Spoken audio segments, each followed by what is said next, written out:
Little Bowser is still my PS4 icon. It is. Yeah. That was fun when we did some of those videos way back when. Yep. Hello, everybody. Welcome to our stream. We're actually live now because I'm sick and I'm a bumbling idiot right now. Thank you, the Red Wyvern Inn podcast, for following us. Thank you, TSA Quick or TSAC Wick for following us. It's very nice of you guys. Welcome to Wyrd and Wyld Session 40, Quid Pro Quo. I'm Jaso the DM. I'm a little snotty getting over a cold. Sorry, everybody. Who else is playing with me tonight? Hello, I'm Bailey. I'm not snotty. I'm playing Glace Lore, the Aldermunn Bard, College of Glamour. Hey, everybody. I'm Luke. I'm playing Aesop, Kinku Bloodhunter, Order of the Lycan, and his alter ego, Subject 22. My name is Slim, and I'm playing Rinkas, Lizard Folk, Fighter, Gunslinger, Alcoholic, Bounty Hunter, Degenerate, Wearer of Pants. Wearer of Pants. And my name is Kevin. I play Sun Kong, your ape-bling bionoid monk, following the way of the abundant spirit. Very energetic. Thank you. Who else is playing with us? Hi everybody, my name is Nick. I play Nvidi, a half-elf celestial warlock, Pact of the Tome, and I have a ever-growing, greatest familiar of all time pseudo-dragon named Jir. It is a cute baby. Thank you, guys. If you would please be so kind as to... thank you guys for watching. You're welcome to follow or use your loyalty points, as I'll explain towards the end of the session, or you can read the details below on our Twitch channel to buy all kinds of things. We try to kind of hold back some of those announcements towards the end of the stream so we can just straight D&D, but I really appreciate it, and I'll give you a shout out at the end. So let me pull up our inspiration so that those of you who do not have one, Glace, you can draw. Singling me out like that, oh. Drawing one card. And then if you guys feel like you want to trade any, or you're welcome to do so. If not, that's fine. Immediately recover 1d4 hit points. This is a cute card, Friendly Spirits. I don't know if anyone thinks it would be something. Keep it. I'm gonna keep mine. Give me this. That is so cool. Got the ghosty card. Cute. Hey, why don't we roll some dice? Find out who gives the recap. Are you? Kevin, you're It's finally time! It's finally time! Uh-oh. I'm not Get a even gonna 1, 2, risk and it. 3. I'm not even gonna roll. You Nope, have to. not You even. have to. Son You have Kong, to. are you Come a on. man or a little bitch? Close. Fucking Rick Taz was in Seriously, no if it was gonna danger. happen, it was gonna happen to me. Thanks to D&D Beyond and Roll20, I've now rolled higher than my whole party combined. It's true. It's fucking true. Yes, last week we explored the wastelands of Skorge and accompanied our small little ward boy and a gnomish alchemist into the city of Skorge proper. We found our way to a local shopkeep whose name was... Jason, what was his name? Oh, the shopkeeper's Mezzwick. name was Mezzwick. Mezzwick, yes. He agreed to let us rest a while and patch up our wounds. He's also looking after the gnome and the child while we resume our adventure. We first and foremost went to the peacekeepers. Yes, we used the key to find our way back to the peacekeepers and their mysterious, shadowy headquarters, which can show up anywhere via teleportation. Very spooky. And the district manager. Yes, that's right. The district manager, whose name was Alderwald? What? Aldermunn.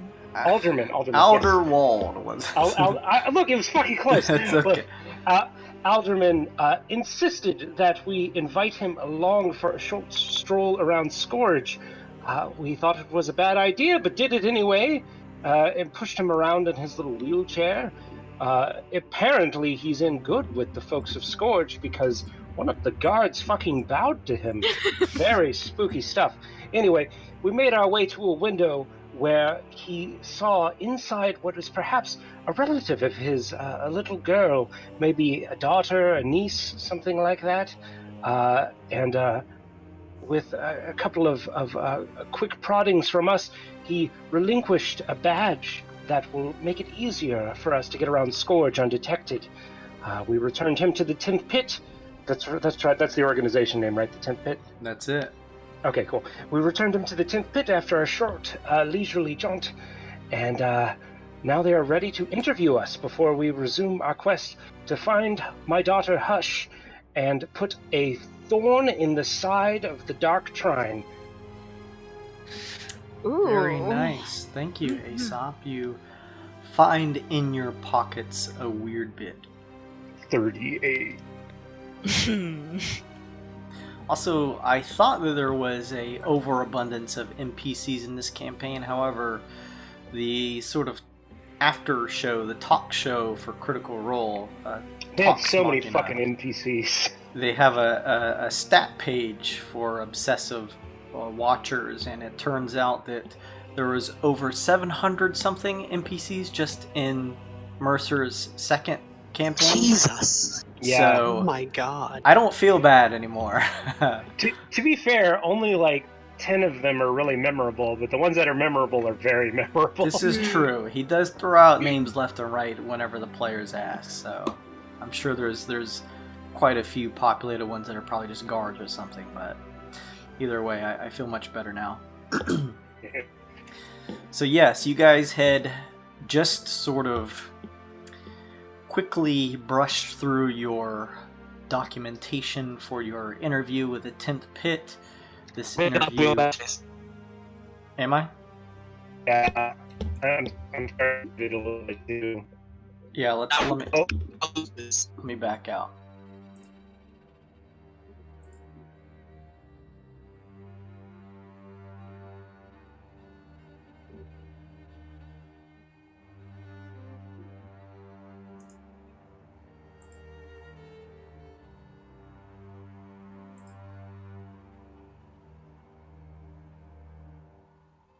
Test? Hello? Oh.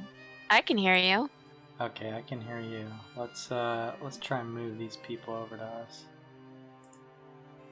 Is the stream still picking our voices up? Yeah, it'll pick up whatever it hears on my computer. Oh. Oh, good. My Hello? bars are back. Hello? Hello? Hey, hey. I threw us in the other lounge, so this should work better. Discord, everybody. So yes, you guys had sort of hastily gone through your documentation for your 10th Pit interview.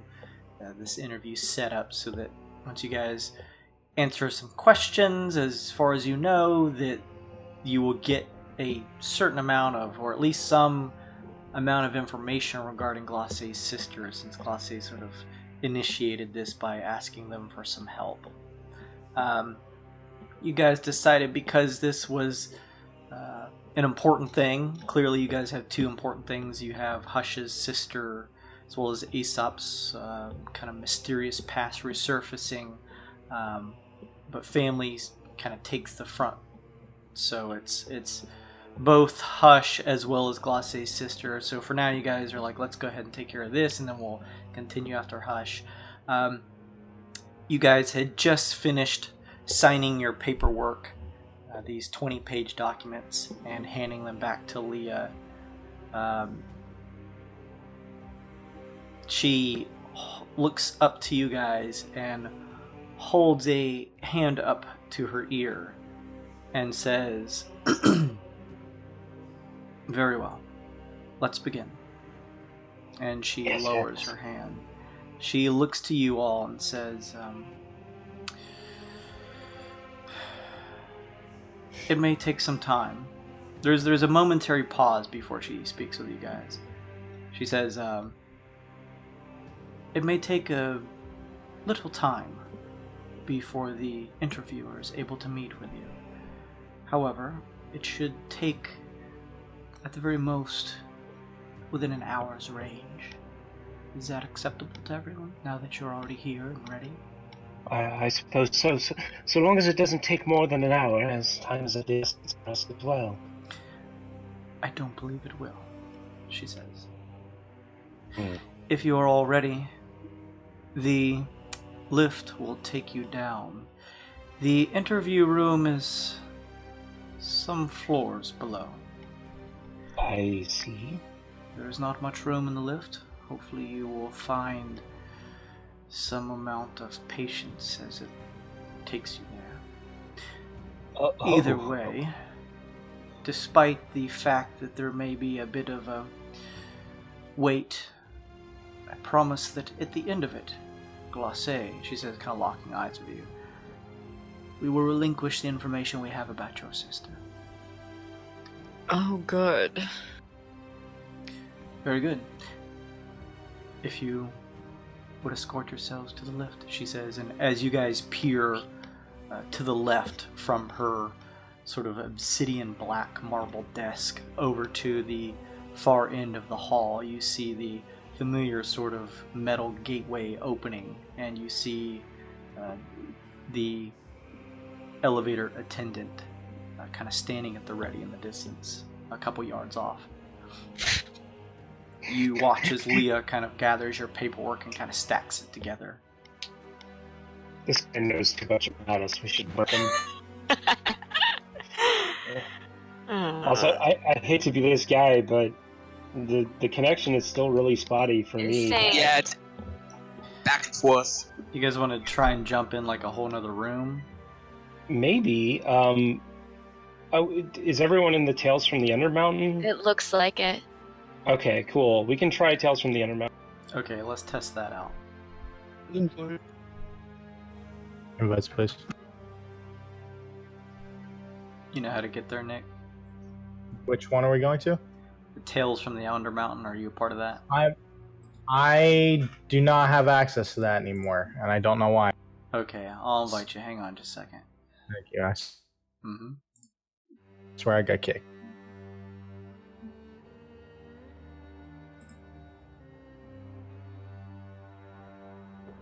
Thank you. Got it. Okay, cool. Connection looks Testing. fantastic. Testing. Yeah. Much better.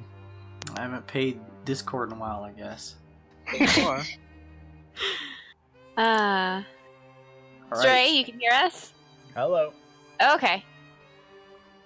So Leah is shuffling your paperwork and sort of just waves a hand towards the lift.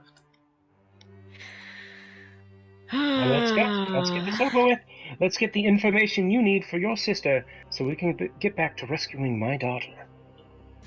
Sounds good. I'll saunter in the lift. Okay. You all begin to make way towards the lift, I'm assuming? Yeah. Nice. Alrighty. Give me just a second here.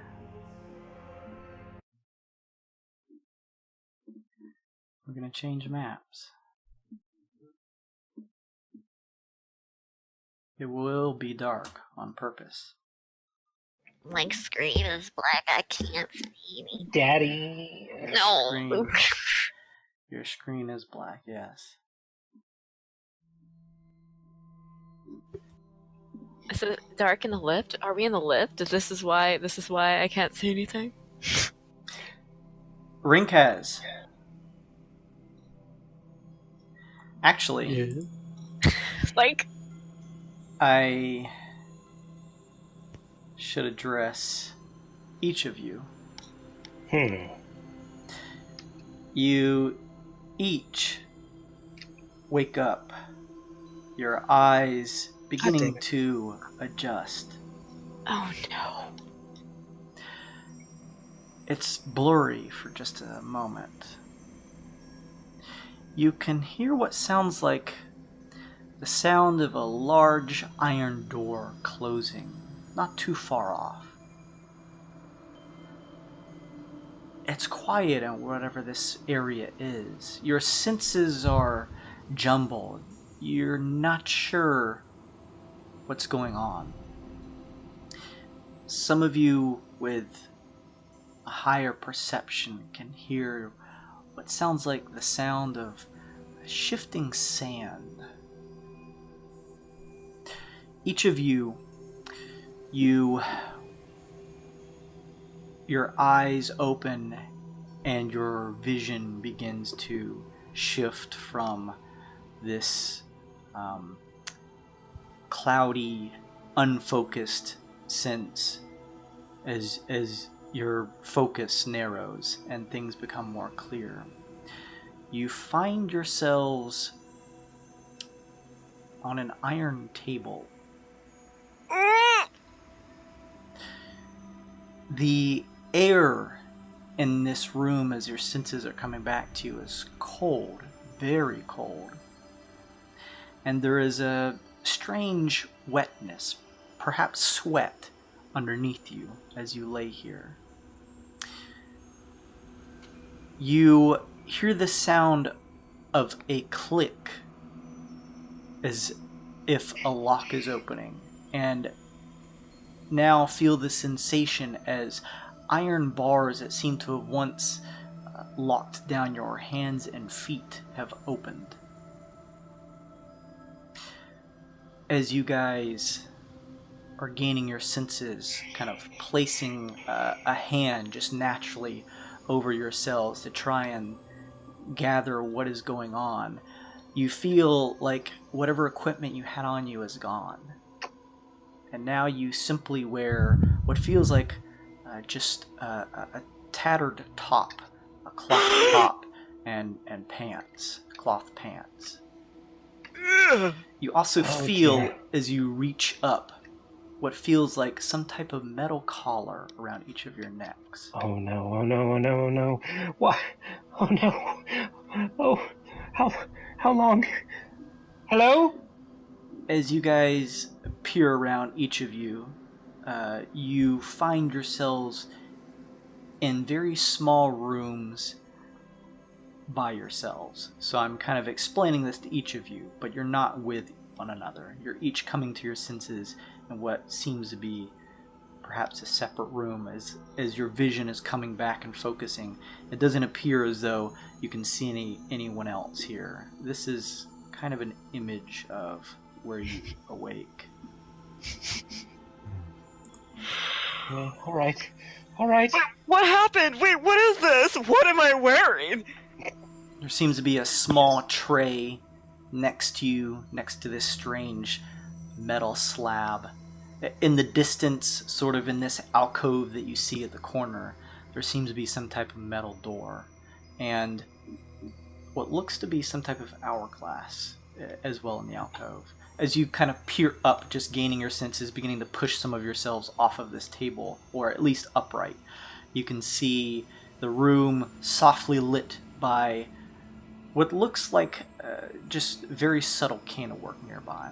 A nice circled, or at least nice if it were anywhere else without you guys waking up here all of a sudden, sort of circled mirror behind you reflects the room around you.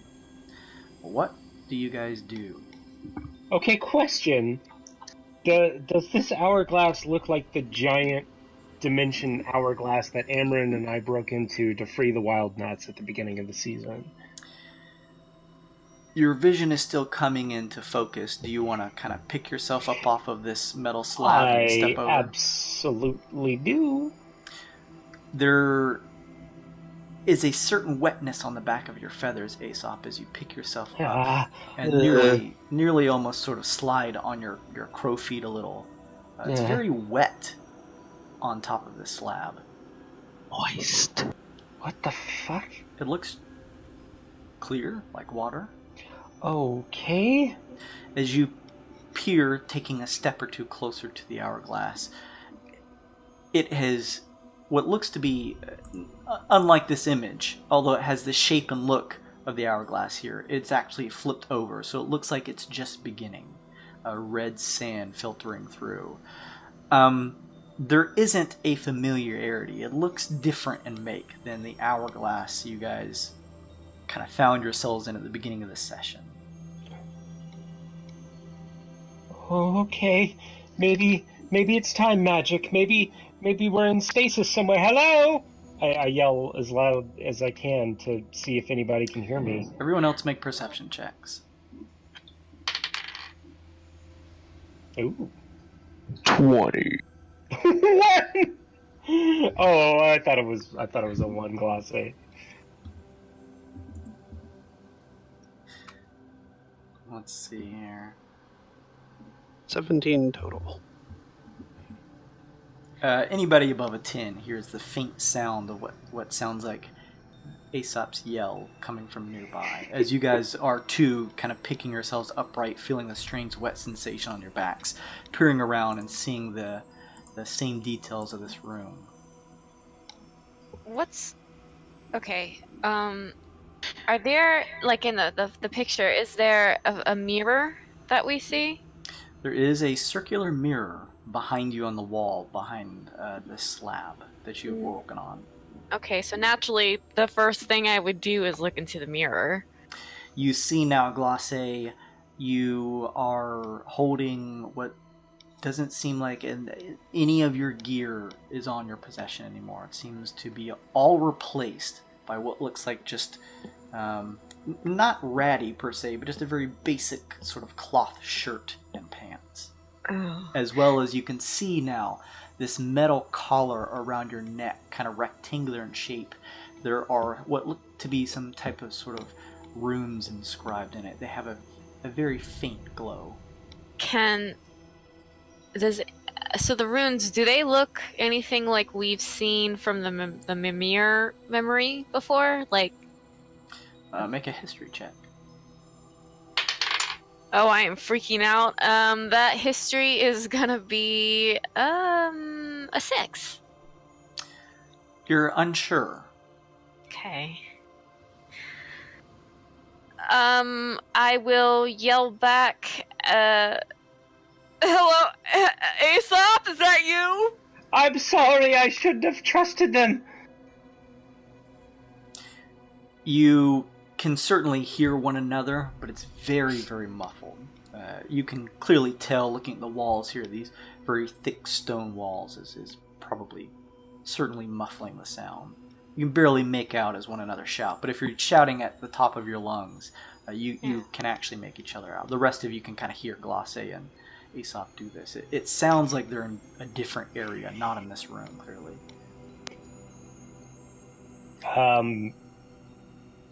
What?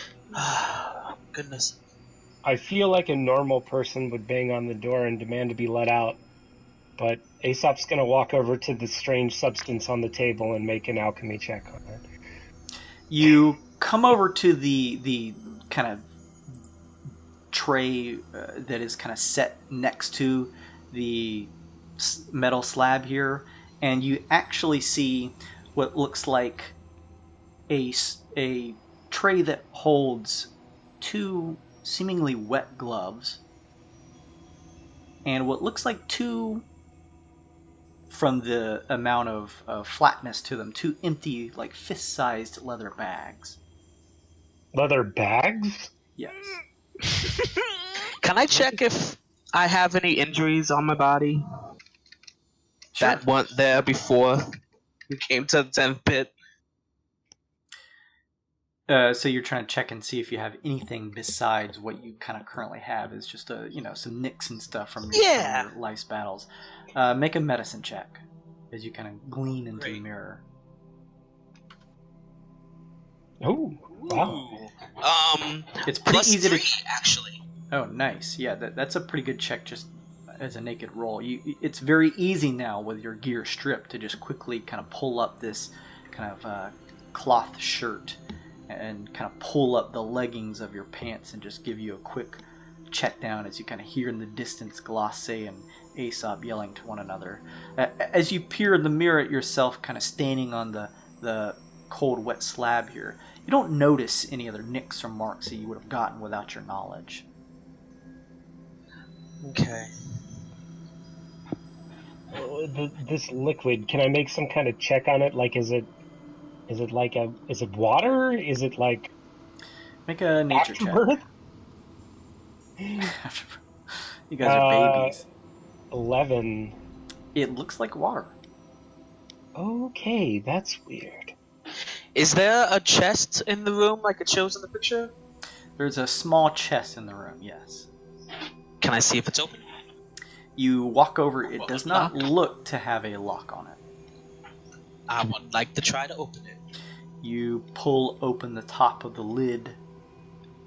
Nothing springs, there's no trap set off. Opening the lid, you see a collection of folded cloth shirts and pants. Does any of it look familiar? They look the exact same as the ones you're currently wearing. Okay.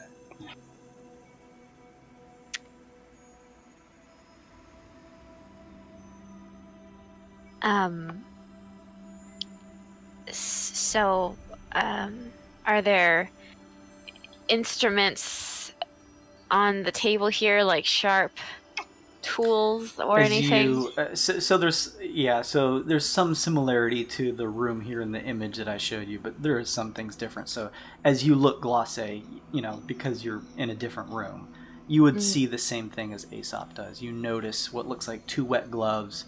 One of the gloves has actually fallen off of the kind of metal tray or table here onto the floor, and you see what looks like 2 empty fist-sized bags. Oh, they're empty. Yeah, they kind of look like, like adventuring pouches or something, but they look empty because they're very flat on the table. Are mine empty? Yes. I want to pick them up anyway and kind of just observe them and look inside them just to see. Sure. You pick them up and kind of you do the thing where you like open them, flip them inside out. There's nothing there. Okay. Does this look like the 10th pit? Like, is it like, I guess... Some of the coloration is different, however, there is the noticeable thematic coloration of the black and gold. Oh, Perhaps a goddammit. different area, but clearly staying within the same sort of grand or grandiose motif that you've seen in places like the Obsidian Hall and Aldermunn's office. You also realize, looking back in the mirror now, that your collar certainly feels made of some type of metal. However, it is a dark obsidian black, and the inscribed runes faintly glow a goldish hue. I would like to do an Arcana check on this. Alright. Oh, fuck, Glace. She's a little shaken. So this is gonna be a 4. You sense some type of magic, and as you are running a hand just sort of like slightly like off of the collar, kind of using your arcane senses to try and perceive what this item is about, the runes inscribed on the collar glow just a bit more strongly and then fade back to the subtle. Oh, I don't like this. Can I tug at it? Oh, sorry, Sun Kong. No, you're good. Yeah, so it's not tight enough to where it's like choking you. You can probably like fit a finger in between. However, as you kind of give it a pull, it's very clearly a sort of kind of rectangular, blocky collar. It's not thin by any means, and it's made of what feels like an iron or metal. There doesn't feel like there is any spot, as you actually run your hand around, it doesn't feel like there's any spot where, whatever this is made up of would kind of be able to lock. It doesn't look like there's an end point. It feels like it's perfectly smooth all the way around.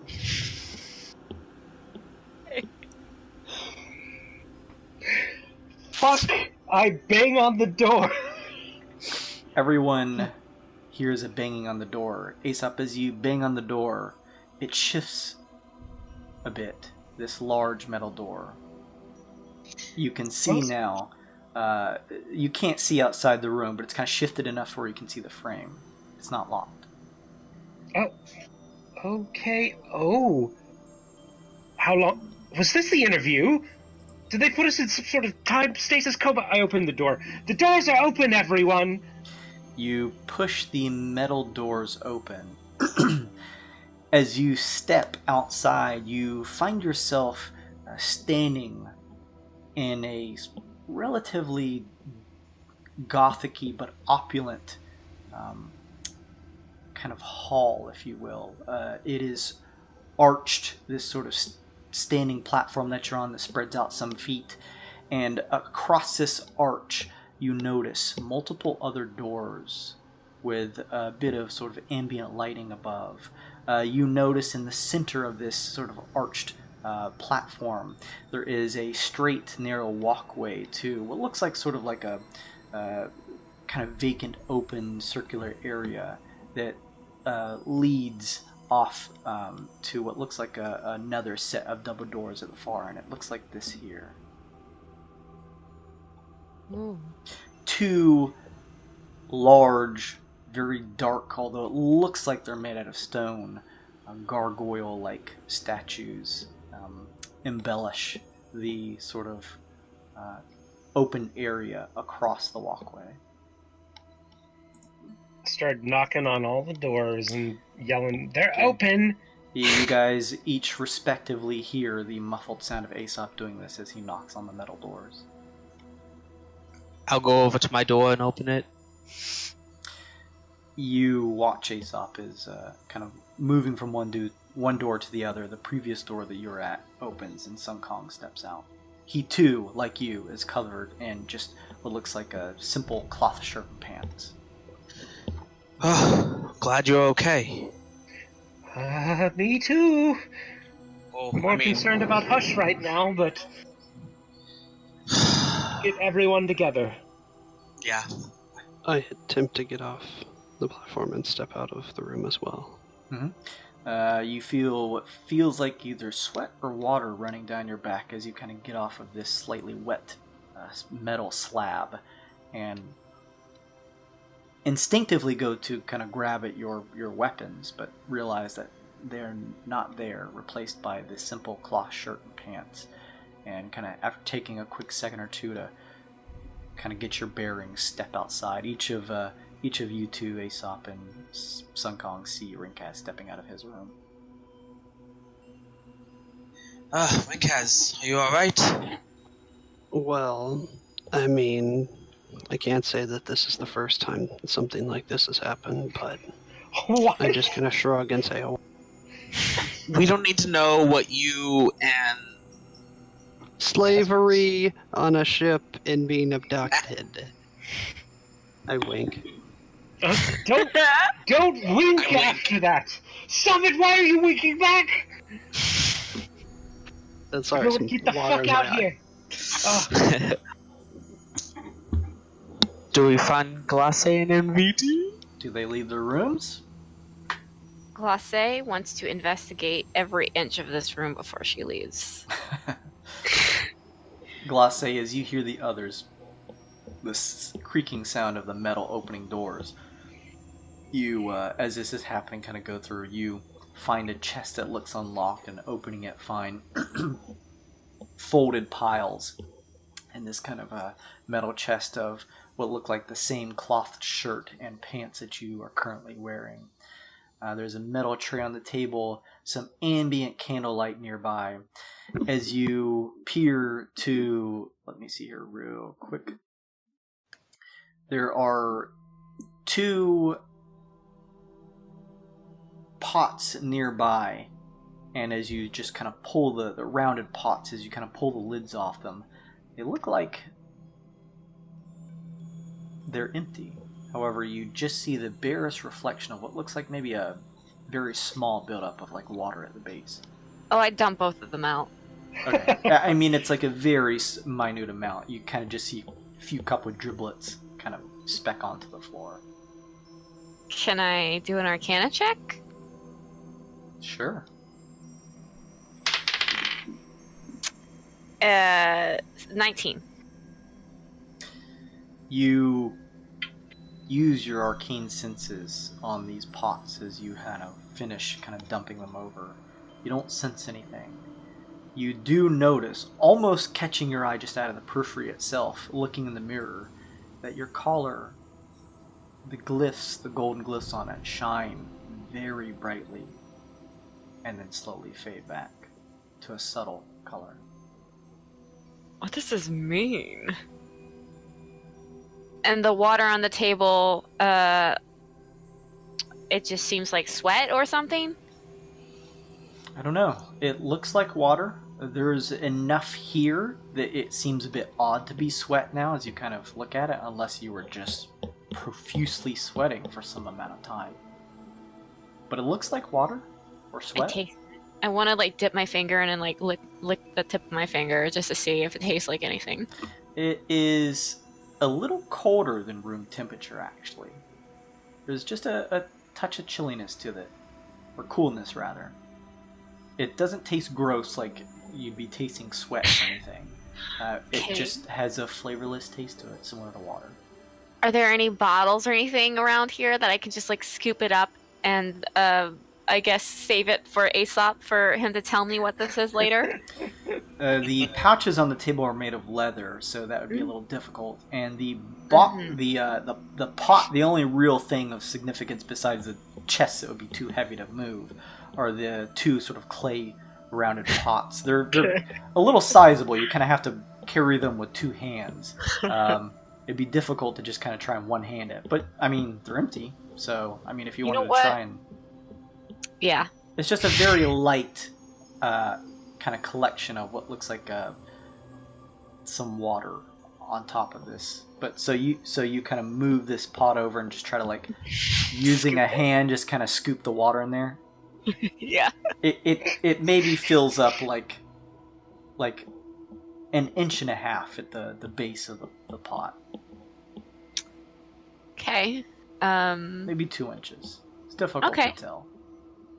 Well, I'll start carrying this pot with me, and before I open the door, I do want to look at this time turner thingy. You notice the sifting sands in the hourglass here. It looks as though it has just turned over. You hear the soft sound of the sands as it shifts through the glass, kind of bottleneck. Okay, and I do want to do one last Arcana check on this thing before I open the door. Sure. I like these checks. That is an unnatural 20. Ooh. Excellent. You run a hand up, trying to get any sensation of some type of arcane hijinks going on with this hourglass. You can see now, as you are close to the reflection of the glass, your collar light up with a certain gold vibrance as it did before when you were checking the pots, and then begin to dissipate. As you finish trying to gain some type of arcane sense of the hourglass, you sense nothing. Oh, hello? Hello? Oh, as you finish, you sense it gains some type of... As your collar glows with a certain vibrance as it did when you were checking the pots, and as you're trying to use your senses to gather any sort of arcane sense from the hourglass, you sense nothing. Weird. Okay, well, Glace, are you alive? Oh, yes, honey. I have something for you to look at. This is wild. It's good to hear your voice. I'm glad you're not dead. I'll open the door. You're awfully chipper. It's good. Sorry, the muffled sound of Glace's voice clears as she pushes the door open. Her voice echoing through the open hall here. Glace, you kind of see this image before you of this large open area now that you've exited your smaller room. Wow. Looks like the tent pulled one on us. Okay, so I may have been a little too trusting of them. They seemed like they were on the up and up to me. Where's Nvidi? Where is Nvidi? Still in the room. What is Nvidi doing in his room now that he hears this commotion happening outside? 2 things. One, I want to... Yes. I want to check myself to see if my head injury is still there. Make me a nature check. Or, I'm sorry, medicine check.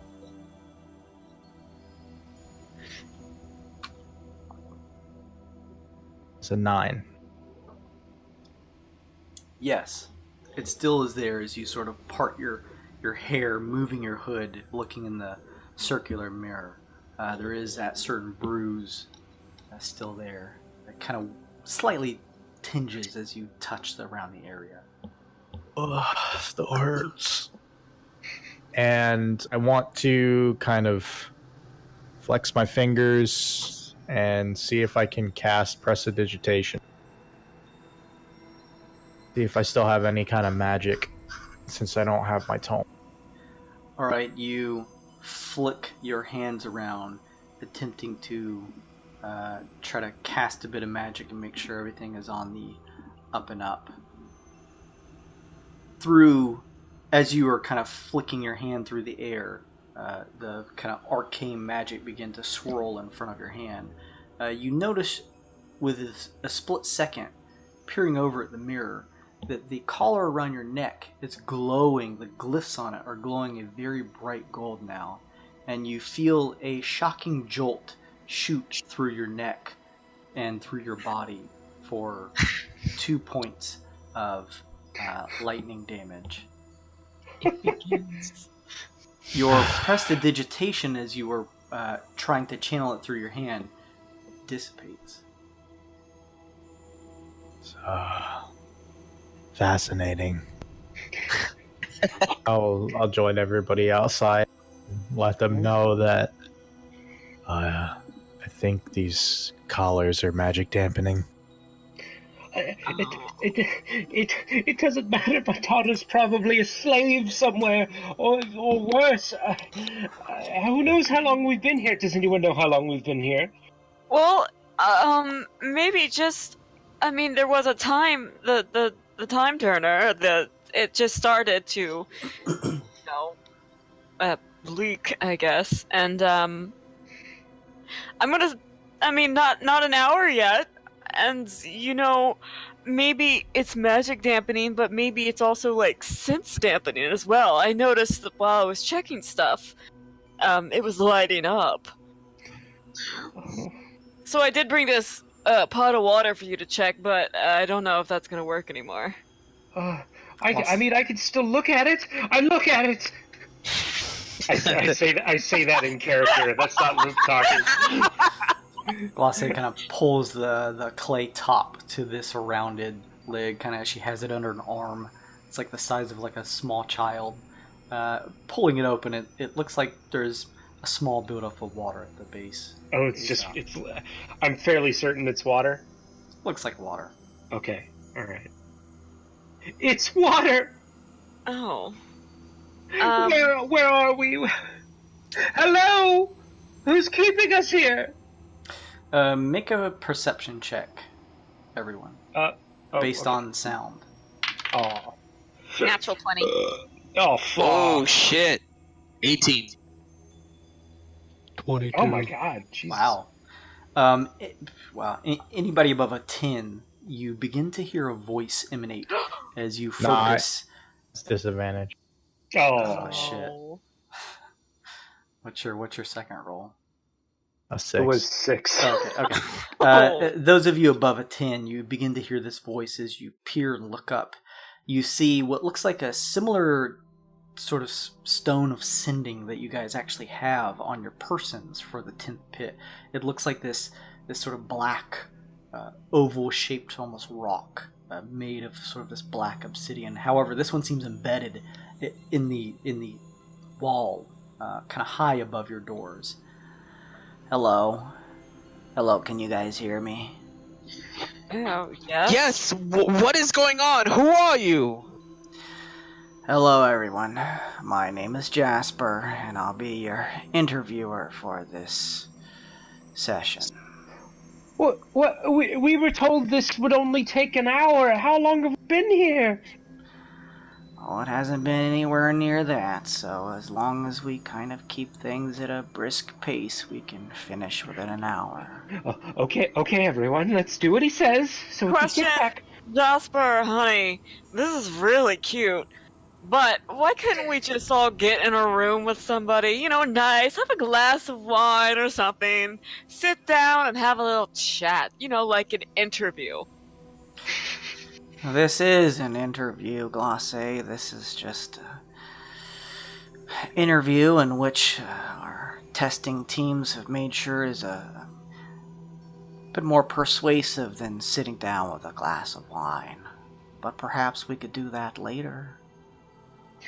Oh, okay, I get it. I'm familiar with these techniques. You're making sure we're telling the truth. So let's please just get on with it so we could get back to the matter at hand. Really quick, can I look at I look at Sun Kong and I tell him I'm 21 years old, just to see what happens when I lie. If I can lie. Sun Kong, she says this. She certainly has a vibrance to her, a certain youthfulness, but she doesn't look 21 years old. And nothing happens when I lie? Nothing? I don't see anything. Hakala, nothing out of the happens. ordinary. Oh, this is gonna be a breeze. Oh, I'm so glad you think so, Glace. All right, Jasper, let's get it on with it. Let's do it. Get it on with it. Right. So I'm looking at the paperwork here. You guys really cut some, we had to cut some arcane corners. We didn't expect that you guys would sign their paperwork so fast. Wait, what does that mean? It just always helps to be more thorough, but hey, you guys are more than welcome to just want to get things over with. I can respect that. Very busy right now, I feel like I should reiterate. Understandable. So, look, I have a few questions for you guys, and let's just say that after a group of questions, I'll allow you guys to ask me a question, and I'll provide an answer. I promise that all of my answers are perfectly truthful, of course. Why can't we see your face? Why aren't you here with us? Because there's a number of subsequent rooms that I'd like you guys to partake in. Part of the interview involves some questioning as well as some other activities that part of any good interview would be. There's no portals, right? we unequivocally deny all portals. A great question to ask me, Glace, at the end of this first series of questions. I don't. I also promise that you'll be doing this more for just yourselves. More so than just yourselves. There may be some other very palatable reasons for why you would want to give me the most honest answers that you have. All right, everyone, let's not do anything crazy. Let's just cooperate so we can get out of here and rescue my daughter, please. Of course. Let's get on with it. Go ahead with your questions. Very well, I like that. You guys are go-getters. You really want to jump in there. You will see hourglasses spread out throughout the area. It's our hour we have to play with. Let's just say I would prefer for you all to get your questions answered, get through whatever trials or tribulations I have for this interview, and get out of this particular tower of the 10th pit within the hour. Jasper, has anyone ever told you have such a relaxing voice? You could go so far with it. I really appreciate that, Glace. I've heard that once before from another person or two. A literal nightmare. We must have died on the way to Skorge, and this is my personal hell and punishment for everything I did on Udu. This is... Take after my father, but anyways. I wink at Aesop. Oh, I'm in hell. This is an area called the meeting hall. I would like to ask each of you a question or two. Let's start with you, Glace. Tell me, what was your background before coming to the Twixt, the plane between planes? Oh, I was a showstopper, honey. I mean, I still am, but I was just, a star. A star? Were you an entertainer or a singer? You have some, what looks like bardic background to you. Oh yes, we busted the roof of all kinds of places. Were you set to one sphere, one world? Did you travel around via Spelljammer? Oh, I traveled around, but I don't think I traveled. I mean, the first Spelljammer I was ever on was... Huh. So you are world-bound before taking the Spelljammer to enter what is essentially the Twixt. Well,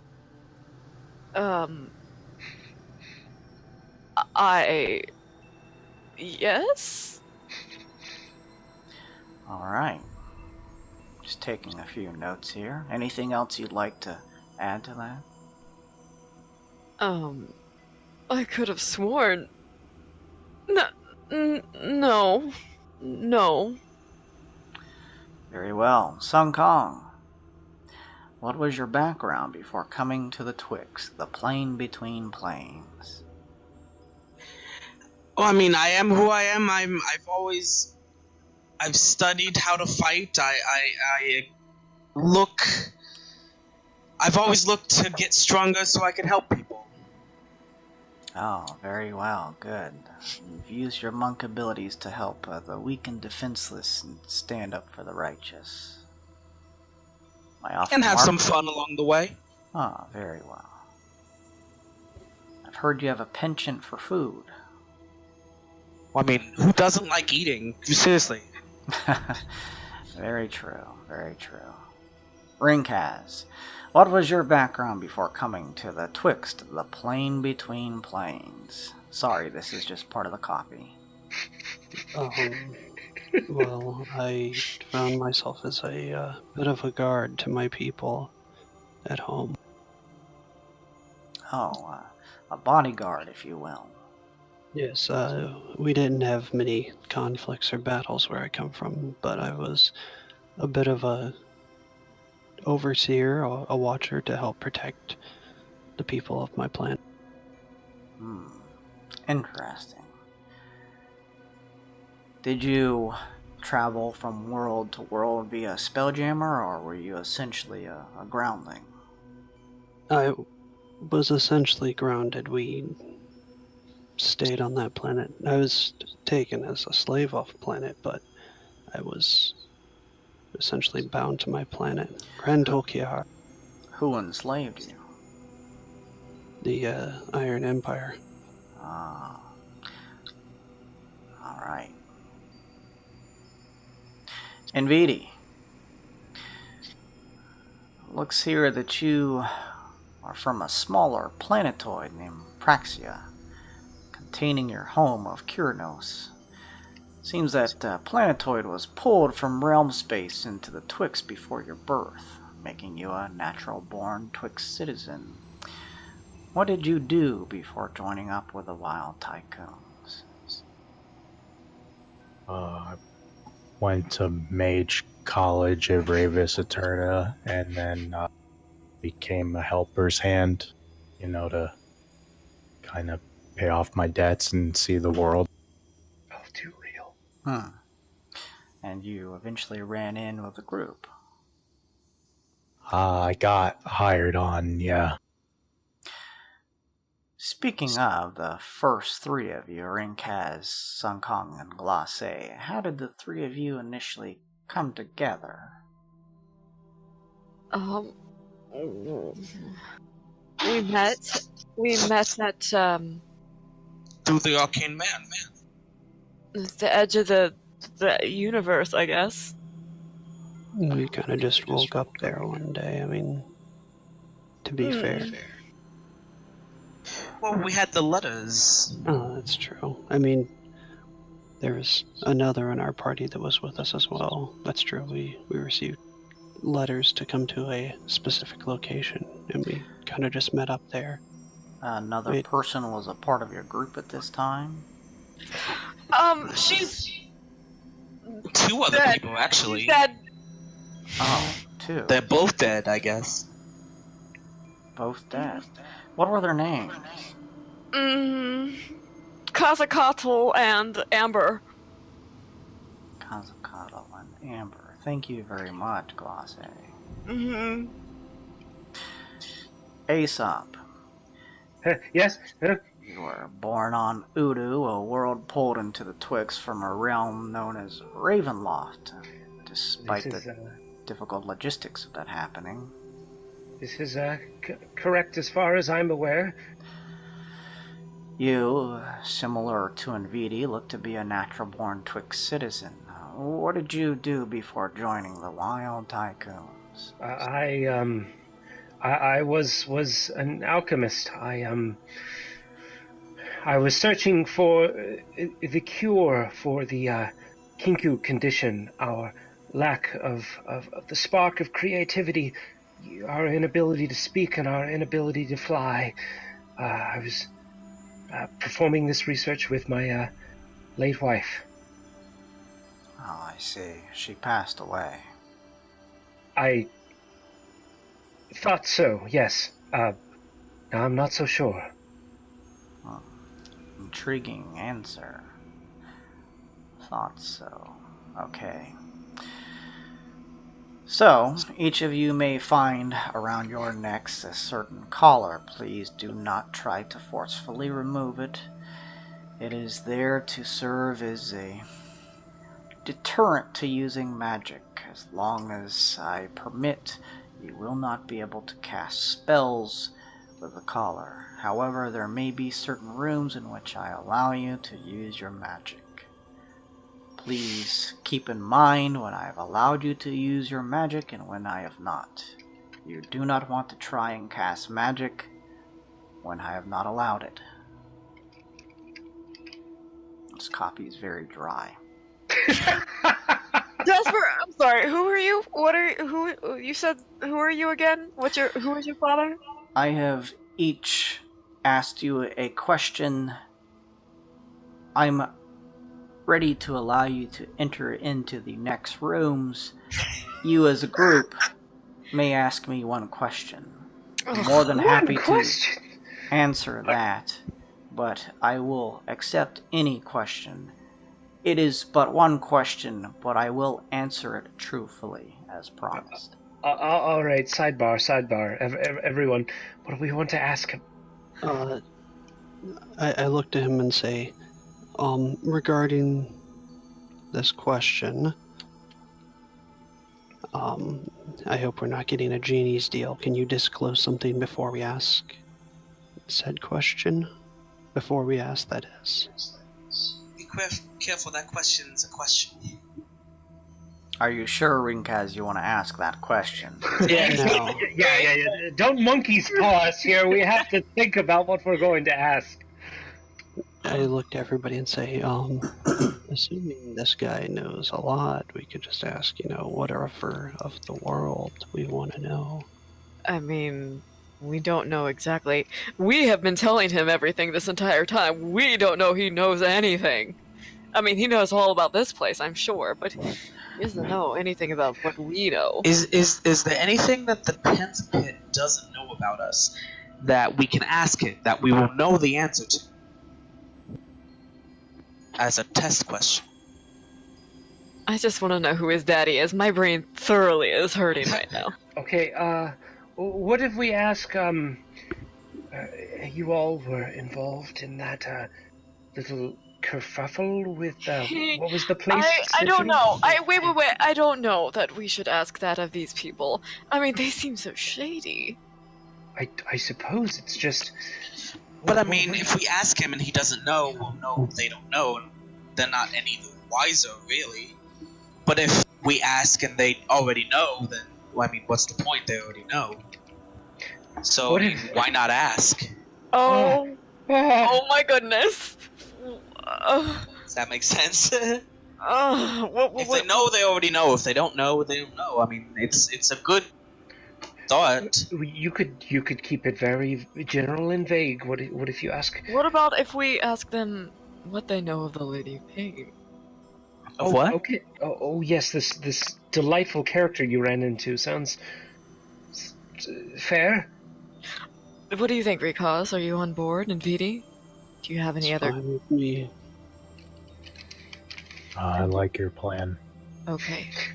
Okay, Jasper, darling. We have our Yes. question. Sure. Go ahead and shoot, Glace. Can you...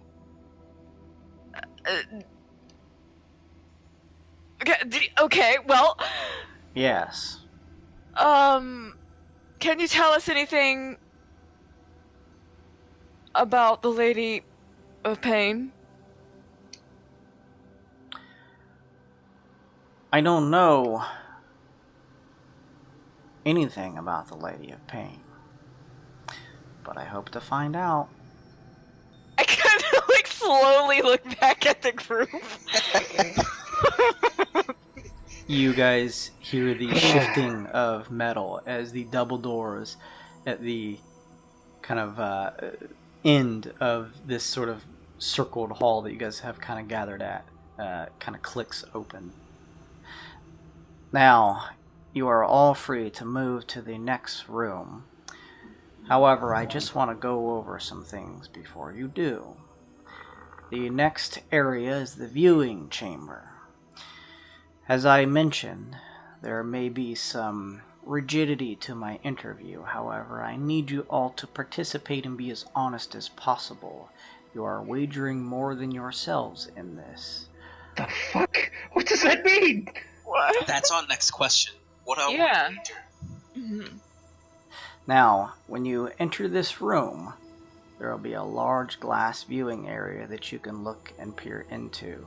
They are made of glass steel panels, which are part of your ship, as it were. However, these are not reflective. They actually serve like glass, although very difficult to hear through as they have the essential thickness of actual steel. However, we have put on the same sending stone devices so that you can speak within the room. If you continue and you're able to move into the viewing chamber, you will view 3 new rooms. I will need you to step into each of these and answer them truthfully as you go through each. Please survive all of the obstacles I have at hand and answer as honestly as possible. And please try and do so within the time frame of the hourglasses that you see placed around this area of the interview rooms. Then you can make it out safely. Safely. I will give you some time as you enter the viewing chamber to get yourselves acquainted. Whenever you're ready, you may enter. What do we need to get acquainted to? I hate this place. I hate this place so much. Oh my goodness. Let's go, everyone. Let's go. Yeah. This is all Aesop's fault. It's like 60% my fault. Alright, you guys push the 2 large metal doors open to enter the viewing chamber. Yes. Someone else go first. I'll go. I'll go. I'll go first. Let's. You know what? Let the beefy boys go first. I at least always have weapons. They didn't We're cut off more my of hand. a chicken substitute. I laugh and walk forward first. You push the doors open, Rinkaz. You see a large, sort of circular ring around this very large room. At the top, kind of glistening through the stained glass window, is a bit of sort of ambient bluish gold lighting that lights up the room. Similarly, some sort of ambient lighting coming from some shifting glowing crystals that sort of sit in stands, scattered in between the statues of what look like at first sort of perhaps some type of goddess or something. They're adorned in these kind of opulent robes, these stone statues. However, as you get near, you notice that there is a bit of a gothic flavor to them. They have fangs that are subtle, and one hand is kind of shifted behind, and the fingers curled in almost like a just conniving manner. There is a few feet in this circular walk around is a large glass steel wall, or not wall, but sort of like I guess a wall, but you can clearly see through it here, this metal framework that you see in the image as well as the background here. It looks as though it dips down into a room, probably like a floor below where you are. You can kind of see a set of stairs from what looks to be another door that kind of leads down further. As you're peering around this room, at least on your level, you notice 3 other doors with signs kind of marking above them. However, you would have to sort of walk around this kind of 360 ring to be able to go and view those other rooms with these 2 metal doors underneath with the plaques above them. As you and what was it, Sun Kong pushing forward? Yes. As you and Sun Kong push forward, attempting to kind of step up to the glass steel and see what's at the floor below, you notice a very similar small room that looks very close to, if not identical to, the rooms that you guys woke up in, these kind of small rooms. You see the same instruments lying on the table, the gloves, the bags, you see the pots, you see the chest, the addition of the stairs leading to what looks like a separate door. On the table, however, Rinkaz, you have a tingling up your spine, and Sun Kong you see with surprise. Waking up on the table, you guys watch as the locks around his arms and his large tail click open. You see Kaz waking What up. the fuck?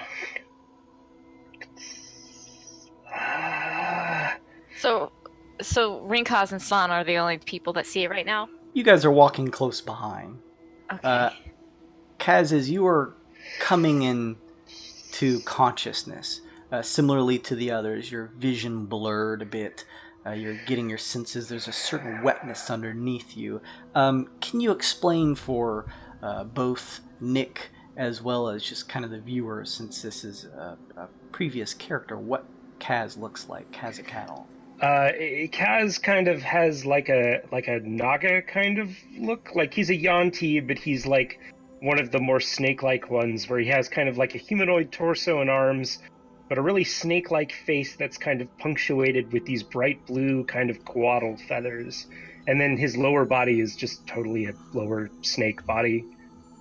He's well, I guess he's dressed in a cloth sack like everyone else right now. You notice, Kaz, that adorned on your body is a simple cloth shirt and no pants. Porky pig. Well, yeah. How would I wear pants anyway? Got a big old snake tail. As your senses are coming to you, you see all the similar things as I described for the others in the small room, although you see a set of curled stairs leading up to what looks like a set of double iron doors. Above that seems to be a large sort of viewing area, sort of like a floor above you. These large, kind of what look like pretty thick-looking glass panels. You notice as your vision is coming to you, kind of scratching your eyes a bit with your scaly hands, what looks to be Rinkaz and Sun Kong standing at the glass deal. Kaz! Oh my gosh! My companions. Did we perish? Are we in the heart of the sky? As he says this, you guys can hear as you're communicating.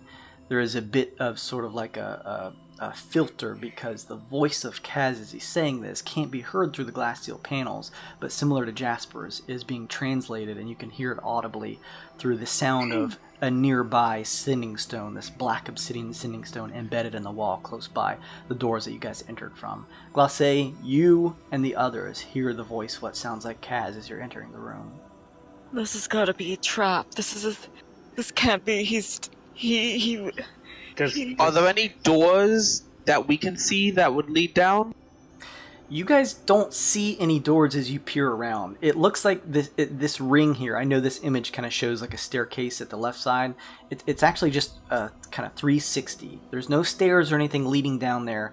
You simply see at the kind of ends on on the opposite sides, kind of like halfway through this roundabout, are 2 doors with some type of plaques above them. And then at the very opposite end of the area you entered in is another set of doors. So it looks like there's 3 new rooms here. But none of them seem to have any type of staircase or anything that you can see here in this sort of like 360 sort of like walk around that would lead down into that area where Kaz is. Does Kaz see Glace?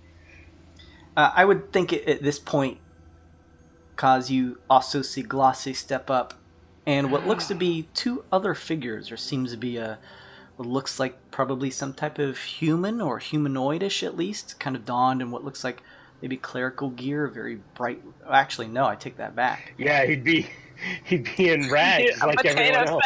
And actually, you can probably see just a little bit of the slight point to his ears, denoting that he's probably at least some percentage elf, perhaps a half-elf. You also see what looks to be a very similar character to who you remember as Hush, although this one has a slight bit more musculature and a slight taller.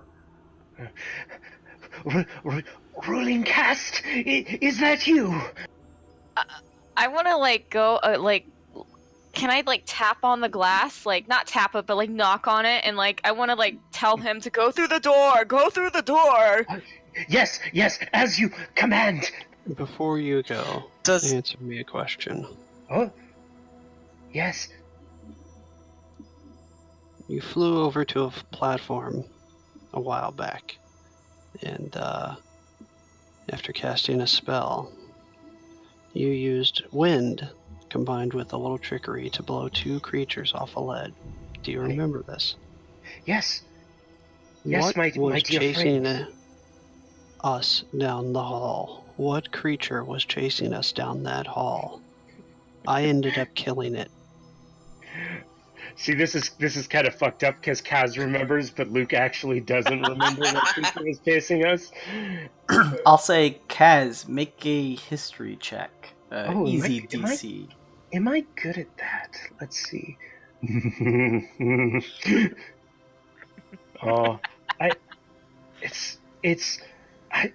Rinkaz, I'm sorry. It's what's your total? Foggy. It's 3. Kaz is charisma based, remember? Your mind is just a slight bit muddled from still kind of, your vision just a slight touch blurred. It hasn't come into full focus. Your mind's still kind of, it's like waking up from a deep sleep. I assure you, though, it is me. My martyrdom for ruling caste must have not gone to waste. When I sat in that throne, I took her place so that she could live on, and the Sky Serpent has rewarded me with visions of my friends to chariot me to the afterlife. Yes, this is the purpose. 100% convinced that it's not him, but I'd like to do an insight. Sure, of course. I want to also do an insight. Of course. Knowledge checks are free. Total. With a 15 Rinkaz, what'd you get, Glace? An unnatural 20. Okay, pretty good. Both of you just... It's surprising to hear. There's a sensation. If Rinkaz, if you could get goosebumps, you could. Glace, you feel as though you're getting a little bit of goosebumps. He couldn't remember the question that Rinkaz posed to him, but his mannerisms, the way he speaks, the way he moves, this seems to be Kaz. Rinkaz, the Sithpan are powerful people. What if they were able to save him? What if they somehow knew this information beforehand? I mean, what if that's him? My superiority is rewarded by devotion. I slither towards the door, very quickly. Is he wearing a collar? Kaz, you notice where you didn't necessarily before, because you immediately saw your friends up above. A black collar covers your neck with gold, subtle but somewhat glowing glyphs around, kind of like rune markings. As I head towards the door, can I make an Arcana check on it? Sure. And I would just tell him outright, like, be careful, that collar dampens magic. As you run your hand over this collar, Kaz, to sense the arcane aura coming from it, it's the strangest feeling you've ever had. You sense no magic coming from this collar. However, there's almost like an inversion of what you would feel when something had this pervading sense of a magical aura. It's almost like it quickly dissipates from you. I look at Sun Kong, and then I touch the collar, and then I look at Sun Kong, and I touch the collar, and I cast Shocking Grasp on the ground. Oh, Okay, you run a hand out to cast this spell against the collar.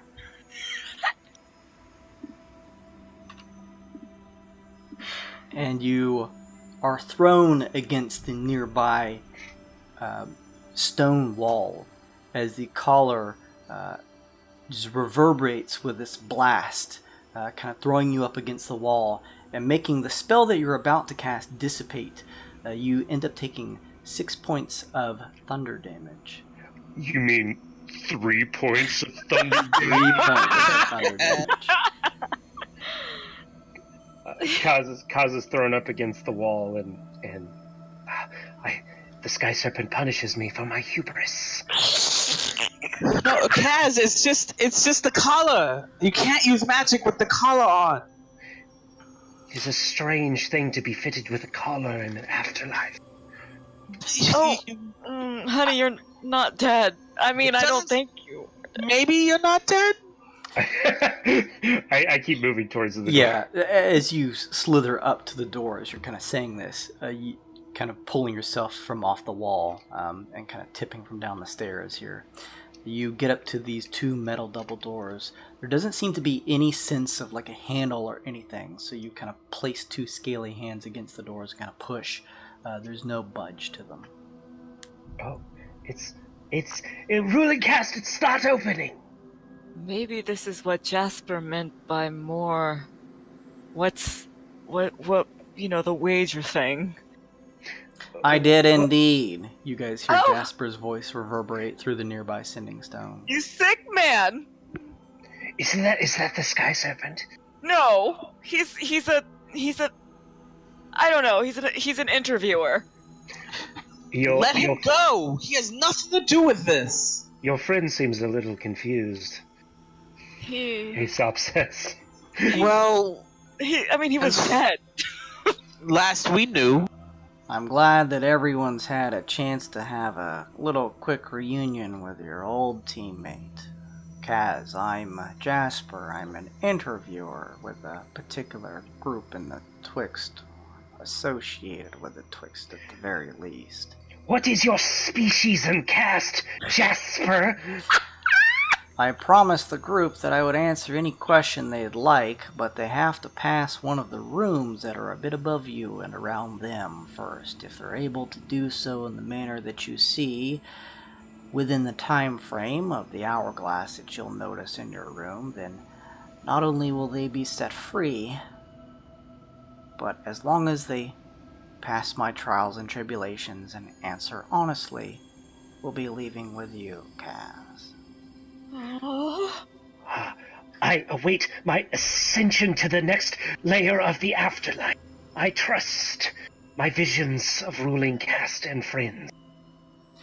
Very good. I may also have a few questions for you at some point. In the meantime, go ahead and relax in this room. You're the ultimate prize, as it is. Oh, this is sick. Kaz looks really tense and rigid, but you all get the impression that that's how he relaxes. If each of you will take a look around, you will notice that there are 3 doors leading to 3 other rooms. At your leisure, with some amount of brisk pace, I would ask that you enter each of these rooms and accept the challenges within as part of my interview. Also, Kaz, please be aware, as you have already found out, that unless I permitted casting any type of arcane spells while currently wearing the collar will cause you a bit of a deterrent from doing so. Yes, the punishment for hubris. Sure. Well then, everyone. You have an old teammate to save as it was. Get to it. You hear the sound of flipping no paper. wonder. Sorry. This is good, right? This is something we want to do. Yes? Yes, but this is so... Things are just... This is not... This. Okay, we're wasting time. This is... We gotta... I mean... Oh, maybe this is a test. Maybe... I mean, that can't be a test. Because it's him, right? It seems like. I shake my head and shrug and say, I mean, we've seen a lot of things, and I mean, Well, we have to do it to get out of here. So, Can we split up? I mean, you know, make things faster. Jasper! I don't know if that would make things faster if we're going into some sort of challenge. Oh. This is a team thing, right? I require each of you to all collectively enter each of the rooms, that's right. As an aside, to ensure that the prize is everything you've wanted it to be, Rinkaz and the rest of you are free to ask your friend down there as many questions as you'd like. Just keep in mind that the sand is flowing. Okay, let's just go in a door. What do you I'm gonna guys... ask one last question before I start to head out. What's the last thing you remember seeing me say to you or do to you before we left? When you were in the throne, I was the last person to see you alive. If Kaz recalls correctly, he gave to you his pet snake, the Kulakan, the rope, and he will recount that as he mentions paralyzing the ruling caste and handing her over to you for safekeeping. I nod and say, all right. I look and whisper to Glace, he doesn't remember me saluting him and saying goodbye from a distance. I doubt it. I will say this. Honestly, I didn't remember that either. Kaz, you would remember this. Yeah. This is. I will say that Kaz gives you the impression that he remembers. Yeah, so everything that it's a happened. little of like player versus character knowledge, but on top of what he just mentioned, he would also, because this was such an important event in your life, Kaz, there's no check necessary. You would remember your friend doing this for you. Yeah. Okay. I look to her and say, all right. Whatever the hell it is, let's go. Yeah, let's go. But maybe these people have, like, time magic as well, you know? Like, you know... They can, I don't know, stop it, or I don't know how they could go back in time. Well, this is weird. Let's just pick a door, let's go. Door number 1! There's the rounding hallway to the left, where there's a door, and to the right. It's There's just two also, doors. at the very opposite end, there's a third door. Let's go left. Can we split up, do you think? No, we just asked I if... feel like we shouldn't. Okay, all right. Let's all get going then. Mhm. You guys stroll to the left. You come upon a set of metal doors similar to the ones you've seen before. Above is a plaque that reads the Room of Rumination. Oh, that sounds nice.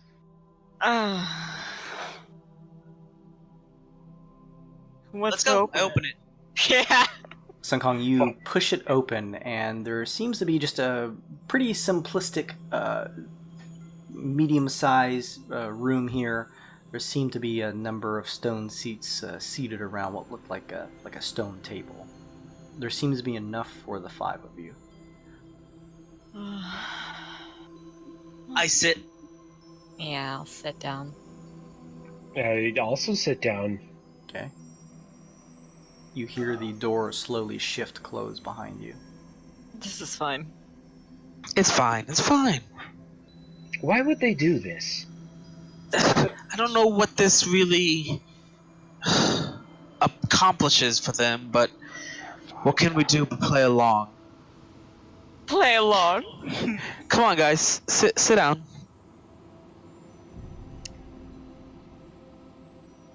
NVD, Rinkaz. Oh, so down. Yeah. I'll sit down as well with everybody. You hear from a familiar sending stone embedded in the wall. Testing, testing. Yes, we can hear you. Good, good. Welcome to the Room of Rumination. I'm going to ask you a series of questions. They will start off easy, but grow with a certain amount of intensity. Please answer as truthfully as possible. You are allowed to answer as a group, or at least contemplate the answer as a group, but only the person that I have called may give the answer. Incorrect answers are not very appreciated. I need to gather as much factual information as possible. Once you have completed my series of questions, the doors will open and you will have completed this room, allowed to enter the viewing chamber again, and allowed to ask me one question. Perfect. Very well.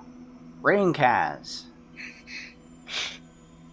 Yes. early on in your adventures, you guys helped out a couple named Resla and Victor back on Neo Gokyo, escape the planetoid and spend some time on your ship. You may gather with your group to discuss, but only you can provide the answer. Where were these two eventually dropped off? What world? Oh, shit. It was. It's the golden world. Where Blitzball was. Wasn't it? Halcyon, wasn't it? Yes. I hope I can help you all with these questions, but this was before I joined you. It was Halcyon. This It's is okay, Aesop. I feel confident it was Halcyon as well, but it's your question, Kaz, whenever you're ready.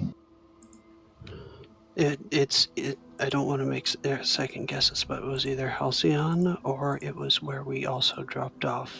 I'm trying to blank on his name. The Chunk.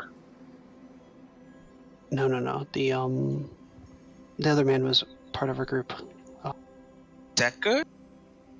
Not Decker. The one from inside the ship. Oh. Doran. Yeah. Diedrich, yeah. Didn't he go with them? He went with Chunk. That's right, you're right. Okay. I look to him, or the box, and I say, I have my hand. Test, 1, 2. Oh, go ahead. I look to everybody and I nod and say, Halcyon? Very good. Well done. Sung Okay, Kong. next. Please name another member of Iris's Wonder Seeker group. Why? Wait, they were okay. They had eye patches and they were edgy. I remember listening from afar. Because you were a part of that, right? Because Rinkaz is you were. I blink to them and say, Weren't they flowers or something? I ask him to repeat the question. Very well. Name another member of Iris's Wonder Seeker group. I honestly don't even remember who these people are. It's the one that Rinkaz and Ilana had business with. I laugh and say, Amber was part of the group and so was I. Mm-hmm. I wink. So, I should just say Rinkaz? The Wonder Seekers? Well, this is a serious question. If you guys seriously weren't a part of that group.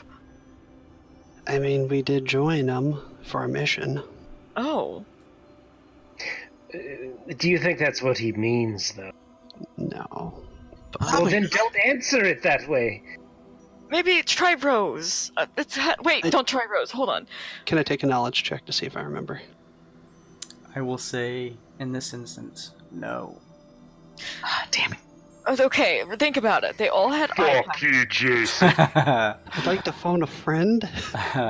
There was one with a really wild one too. He was like crazy wild. Like there was like a French one. Oh no, what was his name? They were all human, right? I honestly have no idea. I'll allow you to roll a knowledge check, Rinkaz, since you are the. Roll me a history check, and only Rinkaz, because he's the one who has to answer. And since it's my friend Kazakatl, and I have absolutely no intelligence, I'm going to use my card of inspiration. Nice. Very well. Very nice. Even though Giant Skin's really cool. Giant skin!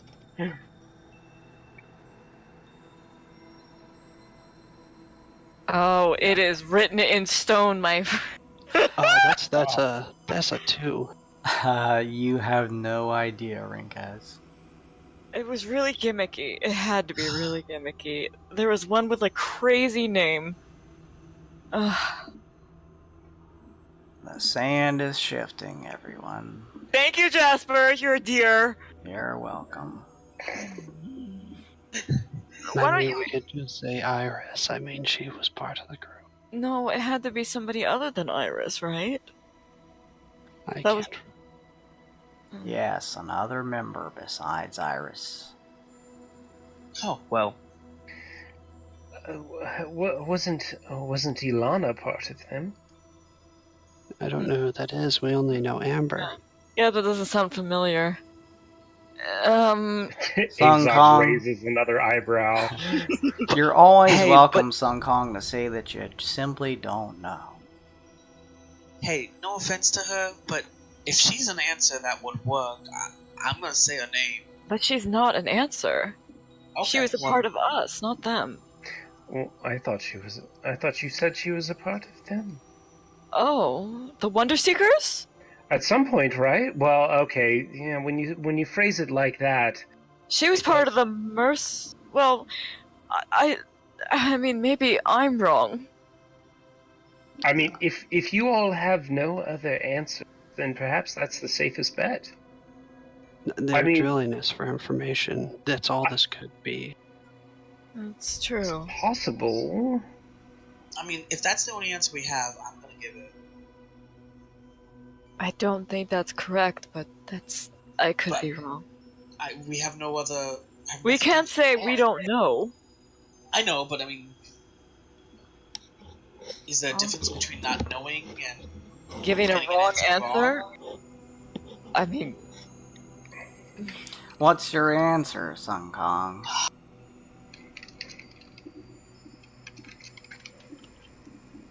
Ileana? A very good guess, but it's incorrect. Your collar lights up and you feel a jolt of electricity shoot through your body for 6 points of damage. this is Lightning disgusting. damage.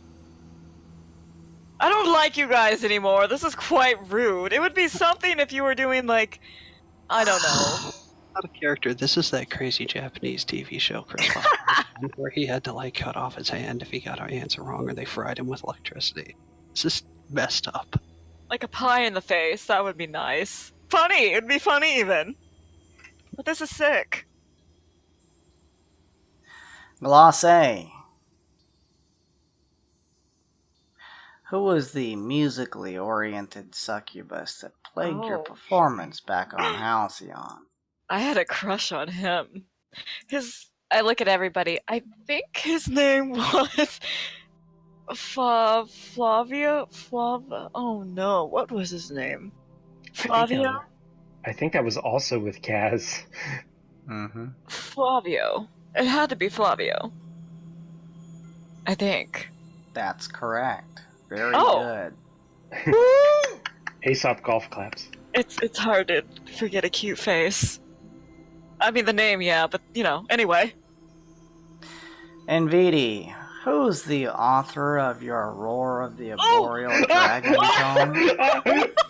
Aesop does that thing where he puts both of his hands on his chin and just smiles and leans really close to him, Didi.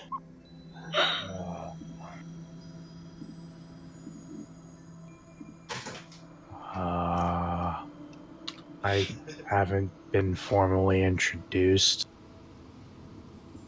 Oh, so you're unsure then? Not yet. Oh, very well. Let me just write this down here. Unsure. Very well. You feel a jolt of electricity shoot through your body Oh, and bleed shit. for 5 Nope. points of lightning damage. Jasper, that's not fair! Alright, so there's no difference for getting an answer wrong or not knowing. So that's good to know at least. 1 point of lightning damage is the difference. Aesop, your friends Why snuck am I on always laugh? to a pioneer ship at one point. Can you tell me what the shape of that pioneer ship was where the Wyld Tycoons snuck onto it to steal the last of Cregan's map? I look at Aesop horrified. How does I- he know that? I kind of, Aesop kind of like cocks his head and says, all right, everyone, I saw the knowledge shard of you fighting the Beholder, but I don't recall there being an exterior view of the ship.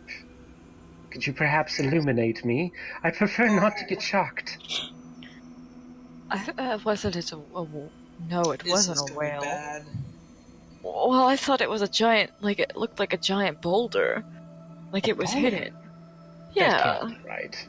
no, you're probably right. It was some kind of animal, wasn't it? A whale? I remember a whale. Okay, I trust you because you're my friends and you're all very smart. Wait. What was... So, let's just make sure... We did go on a quagga beforehand. Remember the tattoos? Was that the whale? Was there a whale there? Because I could have sworn it was also, like... Okay, maybe it's a whale. Go ahead, I'm sorry. Oh, I don't like it when you just say that you're sorry as if you already expect me to get electrocuted. I'm sorry. Was it a whale? It was indeed in the shape of a whale. Oh, Very thank you. much. Thank you, Glace and Company. Final round of questions. Glace, you were part of a particular faction during your time on this place known as Sigil. Can you please let me know what faction you are a part of? The Sensational Society or something. What was it? Society of Sensation? Oh, I'm not gonna ask how you know that. Was that your answer, or are you... Don't get snippy with me. I'm thinking. Hold on. I'm Was it trying in to your get snippy. Did it say it in your visions? Do you remember your visions? Yes, I remember, and I remember the laughing, the masks. I believe it was like. Check in the journal. I mean, I'm not gonna do that. I'm not gonna do that as a That's player. technically cheating. I believe it was the Society of. Hold on, wait. That's not my answer. Society of Sensation. The Society of Sensation. Oh, there was sensation and society in there. This is cruel. I'm so close. I know it. I'll need an answer sometime soon, Glace. The Society of Sensation. That's correct. Oh, Oh. Sun Kong, you are also part of a particular faction during your time on this place known as Sigil. Please enlighten me as to what that faction was. Rip. Okay, now think about this, Hong Kong. You and your cog were in it, right? Had something to do with protecting, right?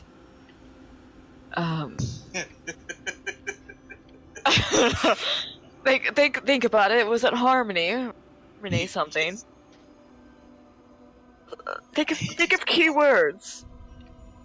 Or you were monks. Maybe there was something to do with monks and training or balance or something.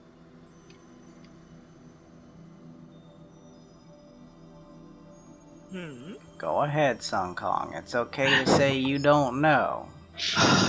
Seriously, if none of you remember, I've got nothing. So. Well, hold on. If we think about this, Recause was hardheads.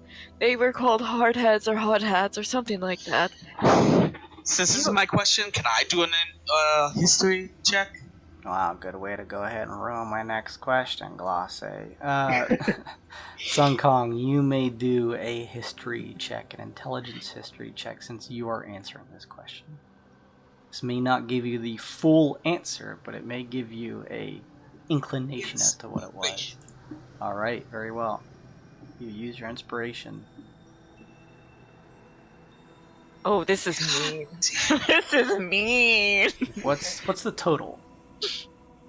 A 7. I'm not smart. In and out of game. Unfortunately, you Sung Kong do not remember. Okay, Sung Kong. Maybe that iron. You guys have been through a lot. Iron Gate Group, different campaign. No, I was gonna say iron like justice or harmony or something. If honestly, if you guys out of game, if you don't remember, I have nothing. Okay, well, Sung Kong, do you not know the answer to the question? I don't know. Very well, it's okay. I will mark do not know on the sheet here. A jolt shoots through your body, Sung Kong, as you take 10 points of lightning. Damn! It'd be so much fun if it just only shocked NVD, like no one else got shocked. It was just shocking NVD for the fun of it. My next question. The voice, as Jasper says it, seems to almost be echoing from somewhere else. Kaz, you hear a voice. My next question is for you, Kaz. You were part of Sky Spirit. a particular faction during your time on this place known as Sigil. What was that faction that you are a part of? I don't fucking know. Straight into the point. I like it. I will continue with my interview with the others. Let me just mark down that you are unsure here. Your body rattles and you nearly topple off the stairs as you take 8 points of thunder damage. You mean 4 points? I mean 4 points of thunder damage. I don't appreciate that, Sky Spirit. I apologize for my hubris. You guys hear the sound of the doors at the entrance of this room that you all came into opening. Very well, you have passed the first part of the interview of the Room of Rumination. You may re-enter the viewing chamber, and if you would like, ask me a question before continuing to the other 2 rooms. This isn't a very fun game. What do you guys want to ask him? I was either the question we had before about Which was the wager, and I'm assuming that's Kaz. Oh yeah, true. Do we want to ask him if that's really like Kaz, like the Kaz we knew, like alive again? I mean, it seems pretty authentic to me. Okay, alright.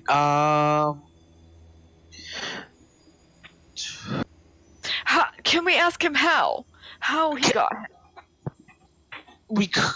My other idea is, like, I understand this is just an interview, it's not a test, so, I mean, is there any way we cannot leave with Kaz? Like, I mean... Like, there's not a way to fail an interview, is there?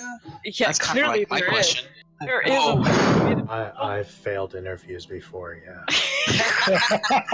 I look to the party and say, I can ask him that if we finish this trial completely, will we be able to leave safely with the real Kazakatl? Oh, that's a good question. I'm okay with that. I repeat my question. if we are to complete your questioning and trial, are we able to leave safely with the real Kazakatl? Provided that you make sure to answer and complete my trials and tribulations to the next 2 rooms. The Kaz that stands before you, the Kaz that you know, will be able to be grouped with the rest of you, and you will all be able to safely exit this tower. Alright, well, I guess as long as we are truthful and we don't die, it seems we get to leave, so let's keep going. I do want to know how they did it. I really, at this point, after everything we've been through, I really think we should not lie. Just my thoughts. 2 more rooms, I'm just everyone. saying. I wink at him. I fight the urge to wink back. Kaz, you watch as the others kind of exit from one of the rooms that they were in previously. As we're walking out, I holler to him, "Sorry, old friend. Like you taught me, always doubt everything in this crazy bullshit universe. I hope to see you soon." Yes, that sounds like a platitude that the real Rinkaz would say. The sky serpent gives me are elucidating. I've missed Kaz. Swear to God, Jason, I'll kill you. Don't take him from us again! Take the snake away. Answer This is my great. questions and you can get out. I go to the next set of doors that's just left. Alright, Yeah, are you we'll keep just going. like continuing to go around this sort of like circle? Yeah. Okay. As you continue to move your way around, you reach another set of similar doors. Everything looks very similar to before. Now you guys are on the opposite end from where you first entered this viewing chamber. You see above on a plaque, this one reads, "The Room of Reverie." Oh, that sounds like fun. I like reveries normally, but I feel like this place is gonna make it horrible. I open the doors, go in. You push open the doors, similar size to the previous room you were in the Room of Rumination. However, this one has no seating, no table. There is simply what looks to be a circular stone pillar in the center of the room. Facing at some of the angles, kind of encircling this circular stone pillar, are 10-foot tall vertical mirrors. There appear to be 5. Well, you all know what to do. Let's do it. Yes, if you'll please enter the room and stand before one of the mirrors. I just want your minds to wander. Think about Oh, that's the easy. past and the things that you've done before. Glace starts looking into the mirror and instantly is like, "What a drab outfit. Man, I miss my jewels. Oh, those feathers." I look into the mirror and my mind's like, it's hard for me not to. My mind to not wander. So, Glace, Sun Kong, you guys step up as everyone else kind of stepping up to their own kind of mirror. Yeah. Yeah, Okay. for the team. Each of you step up to these 10-foot tall vertical mirrors and look at yourselves within them. In VD, as you focus looking through the mirror, your mind wanders just a bit. There's a certain sensation within you that wells you to be particularly dreamful or daydreamful as your mind kind of wanders. You watch as you stare through the mirror. The reflection of the background before you begins to shift and change. Or is it the background around you? You see yourself through the mirror reflected in this small room. Just a very subtle kind of sides of your friends on the far ends. But now as you look around in the room that you're in, you see that you're standing in the temporal tower where you all fought the court. However, it appears as though it is only you. As you peer around the room, you see, sitting in the throne where once the court sat, looks to be Rayon. Oh, She fuck. coughs.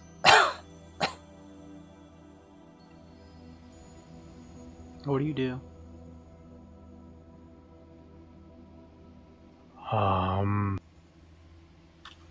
Sorry. Call out to Rayon. Vidi, please come here. There isn't much time. Okay. You step up to her. You see her posture is slumped over. She's kind of holding her chest. She coughs again. Your memories in this place will start to slip away before you go back to wherever it is you were. Try to ground yourself. What's the name of the crewmates of everyone currently on board the geodesic ship?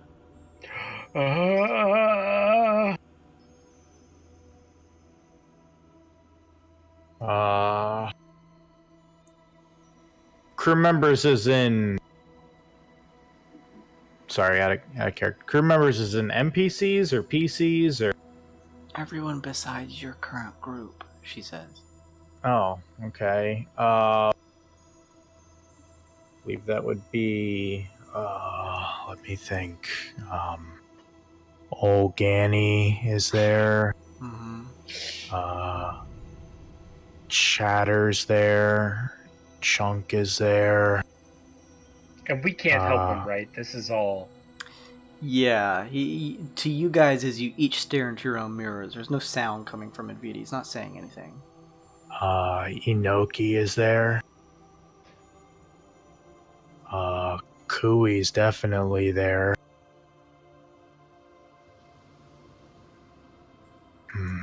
What about Slime is there? Oh, yeah. Yes, yes. Zeke is there too. Okay. Lizzie is there. Well, we have the Navigator too. I said everyone. Well, Hush would be there too. Stray is there. No, mention Hush.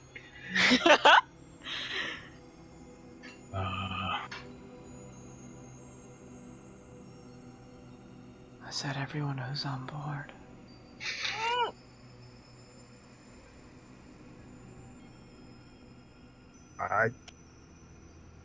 I think so. Thank you, Nvidia. You watch as she slumps over, lifeless.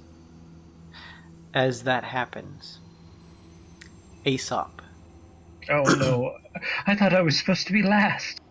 You peer through the mirror, seeing the simple reflection of the room that you currently stand in, a relatively boring, featureless, kind of circular room.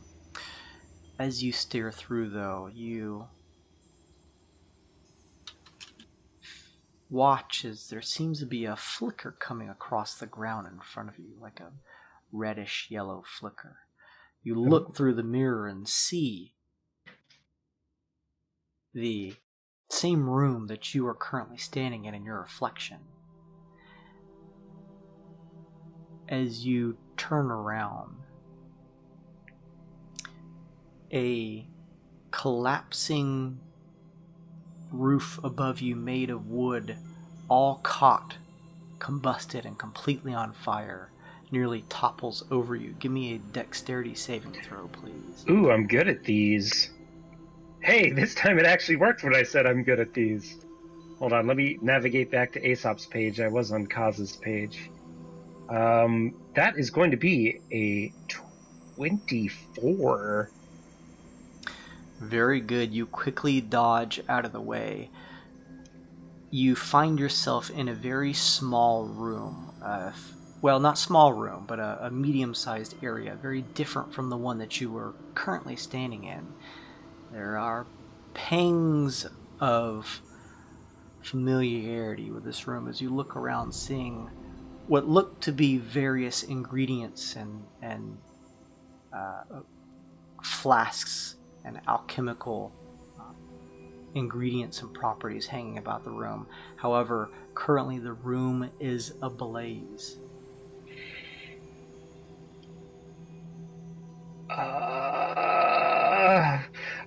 Okay, do I see an exit? If the room is ablaze, I'm gonna try to get out as soon as possible. You remember, very similar to how this happened to you back on Udu, that you quickly located the door out and tried to make it out without inhaling too much of the smoke buildup from the fires. You look around here, seeing just as in your memory, the door that was on the left side exiting the room that you and your wife were in that fateful day.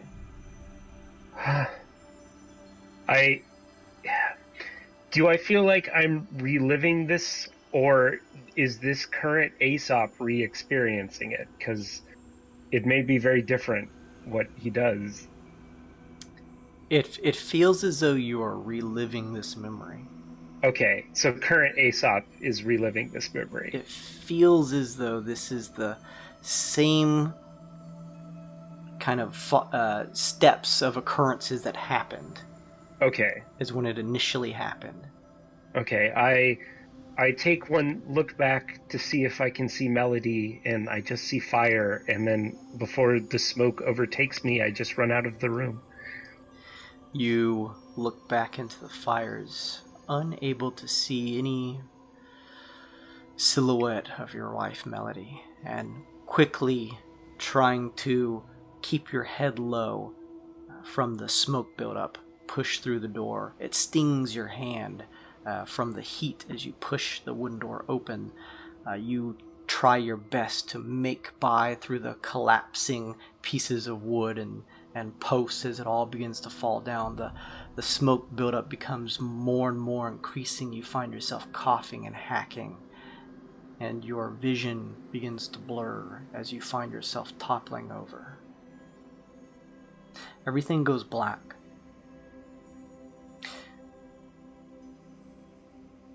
There's a moment where you just feel nothing.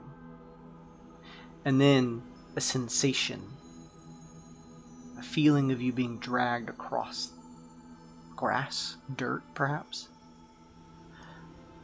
Something is pulling on your hood and the top of your cloak, kind of pulling you away in the distance, not too far off, as your eyes, hazy and difficult to see because of the sting of the smoke, you can see the burning remains of your laboratory. You look up, vision still blurred, to see a shadowy figure standing over you. They're undiscernible in the darkness of the night. This dark silhouetted figure leans down and you hear the words, "How many rooms are unlocked on the geodesic ship thus far?" Oh my god. I don't... 6, let's see, 6, 7, 8, 9, 10, 11, 12, 13, 14, 15... Counting each of the... counting each of our own rooms, I recall 15. There's 6 rooms for us. The brewery, the navigator's room, mission control, meditation chamber, cargo bay, dispatch, the farmland, crew quarters. I feel like that's all of them. You cough and kind of sputter a bit, the smoke still kind of being pushed out of your lungs, a bit of a choking sensation running through your throat. Your head kind of falls back against the grass. The silhouetted figure stands up, becoming more and more blurred as your eyes... The Tinker Lab, 16. You yell this last thing out as you feel your body falling unconscious. As that happens, Glace, you stare into your mirror. As you look through the mirror, seeing your reflection, you feel something shifting, changing. You hear the sound of what sounds like yelling, screaming of both creatures and what sound like humanoids. Oh no. You study the mirror but only see your reflection, but as you turn around to look at your own surroundings now, you find yourself standing on a wide open, vast, barren planet. You see around you a massive swarm unlike anything you've ever seen, Glace, perhaps even bigger than some of the biggest concerts you put on. Just armies and armies of all types of creature from the Dark Trine. Oh, that's nice. You see within just the clumps of these groups of these warring creatures, as it seems as though they're warring with someone else, but it's too difficult to tell. You can just kind of see the beginning of the just mass of the Dark Trine. You see a open pocket close to you, and reaching up a hand towards you, laying on the ground, bloodied and covered in marks and bruises, you see Lustria. I like run to her and like try to pick her up, pick her, like I'll get on my knees and like wrap my arms around her and try to, pick her head up and stuff. Lustria! Sister. She runs a hand against your cheek. What did you do while you were on sigil? Oh, hard hitting. I closed my eyes. I was some kind of leader. I was in charge of something. I believe I was the head of my group. The head of the Society of Sensation. What led you to leave?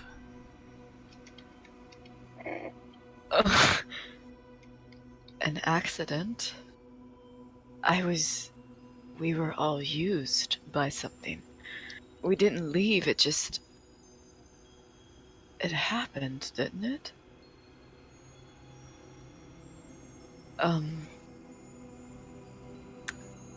To leave the society? You look down and see Lustria lifeless in your arms. This isn't real. This isn't real! As you say this, the sound of the warring factions of the Dark Trine in the distance almost drowning out your voice. Rinkaz, you look in the mirror, seeing your reflection. Things seem to shift. Something changes around you. Or maybe it's in the mirror. You see yourself standing there, but as you look around now, you find yourself standing in the piloting room of the Omega prison ring. Kaz has taken a seat in the spell-jamming helm. He looks over to you.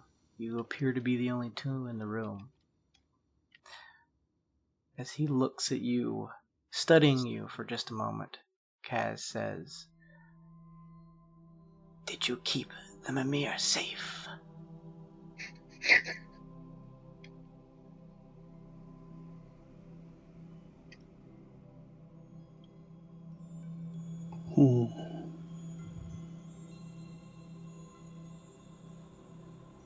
Well, I laugh and say, You know the answer to that. Oh shit! I Oh don't. shit! You know what happens after this. I do. They say, if I lost you once, I could lose you again, buddy. And I know the Sky Serpent would take care of you. But I feel like if I answer it, more information would get leaked. I call their bluff and I say, I don't remember. What a fucking badass! Yeah. I wish you would have been more honest with your old friend, Kaz says as his head slumps over, lifeless. I give him a salute. Oh. As you do this, Sung Kong. Yeah. You find yourself staring through your mirror. There's a shifting in your perception. Something has changed. You still see your reflection in the mirror, but as you look around, you find yourself on the Nimbus, the geodesic ship. You see that the door to your room and the hallway of each person's room is open.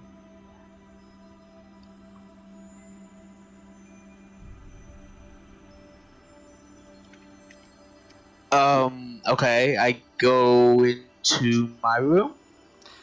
As you step into your room, laying in a pool of blood, trying to crawl towards the door, now looking up at you, you see a dying Ukog.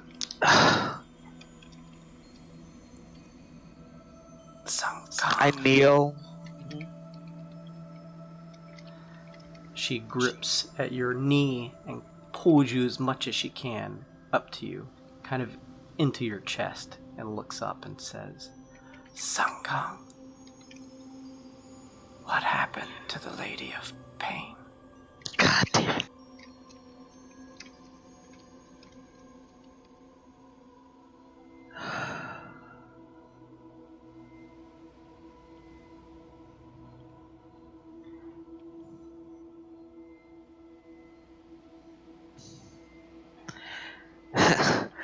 Did we defeat her? I don't No. remember. You definitely didn't. She had you draft your letters on Sigil and then exit before Sigil seemingly exploded. Yeah. It doesn't seem like we defeated the Lady of Pain in any capacity. That's nice of you to think so, though. Maybe one day. I Maybe. feel like it is wishful thinking. Who? Yeah, well. Well, she says, looking up at you.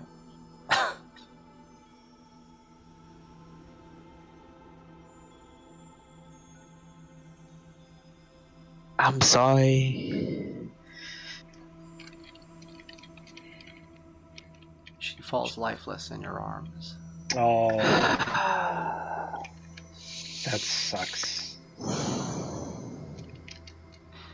As this happens, with a snap, as fast as you were staring into the mirrors, finding yourselves transported to wherever this other place was, you are now simply standing in the room, staring at your reflections.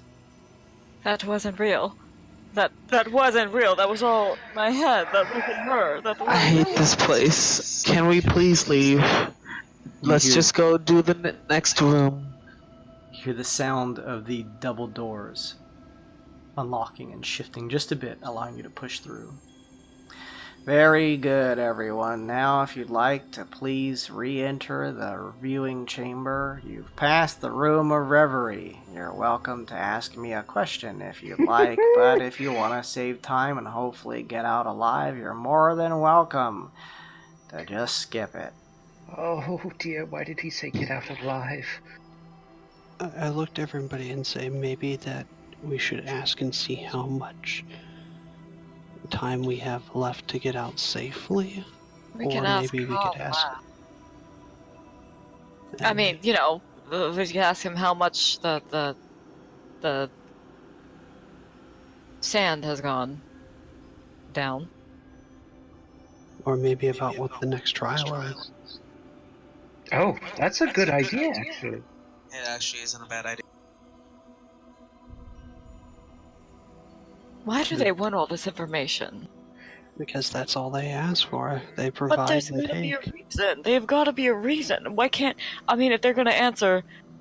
Honestly, wouldn't that be an important thing? I have a potential theory, but I feel like maybe we should wait until we get out to talk about it. We should get out as soon as possible. Fine. What's our question, though? You guys, I'm assuming, step back out into the viewing chamber. Yeah. Okay. Yeah. Kaz, just you ask see them. the group kind of entering into the viewing chamber again. Sorry. As I expected. We could ask what the how do we complete the next trial safely? Answer honestly. And quickly. I'm sure that's the answer. I was gonna say, we already know the rules. Maybe we should ask for something crazy, like, you know, like one of our objectives outside of this place. Yeah. And if they know, they know. If they don't, they don't. We shouldn't squander this chance if we have it. We could ask them if there's any way to leave the Twixt. Ask that's- them where Glace's sister. Well, they're going to tell us that anyway once we. Yeah. All right. Ask what's going on with Hush right now. Yes, I want to ask that. Is that okay with everyone? That is an Oh, important question, yes. I feel like I can phrase this to get as much information as possible. What is the best way for us to rescue my daughter? Whatever current development is happening to potentially put your daughter into danger, well, none of us are privy to unless you share that information. This must be a relatively recent occurrence. Yes, but I did mention it to sorry, Jason, that Aldermunn. Mm-hmm. I did mention it to Aldermunn, so you're required to tell me the truth, aren't you? I am required to tell you the truth, however, I have not been passed down, you hear the sound of flipping paperwork, any information regarding anything that you could potentially do to help out your daughter. Maybe then you could keep that question on record and let us know at next trial. I would be happy to do that. Fantastic. Okay, I feel satisfied with that. Alright, last doors. Congratulations, you passed 2 of the rooms. There's only 1 left. I don't like this. Open the door, son. Guys, What's step I do the room it. called? over to the final room, a similar pair of doors. This one reads the Room of Reciprocity. What does that mean? Knowledge check. I've never heard of that word before. And Vidi, you're a smart boy. Reciprocity. Is that? Yeah. That's it, yeah, Reciprocity. I've heard of it. I think it kind of means like, kind of equal and go back and forth. Oh. Oh, I'm sure this is fine. Oh. So just kind of be And mutually beneficial. An astute observation, NVD.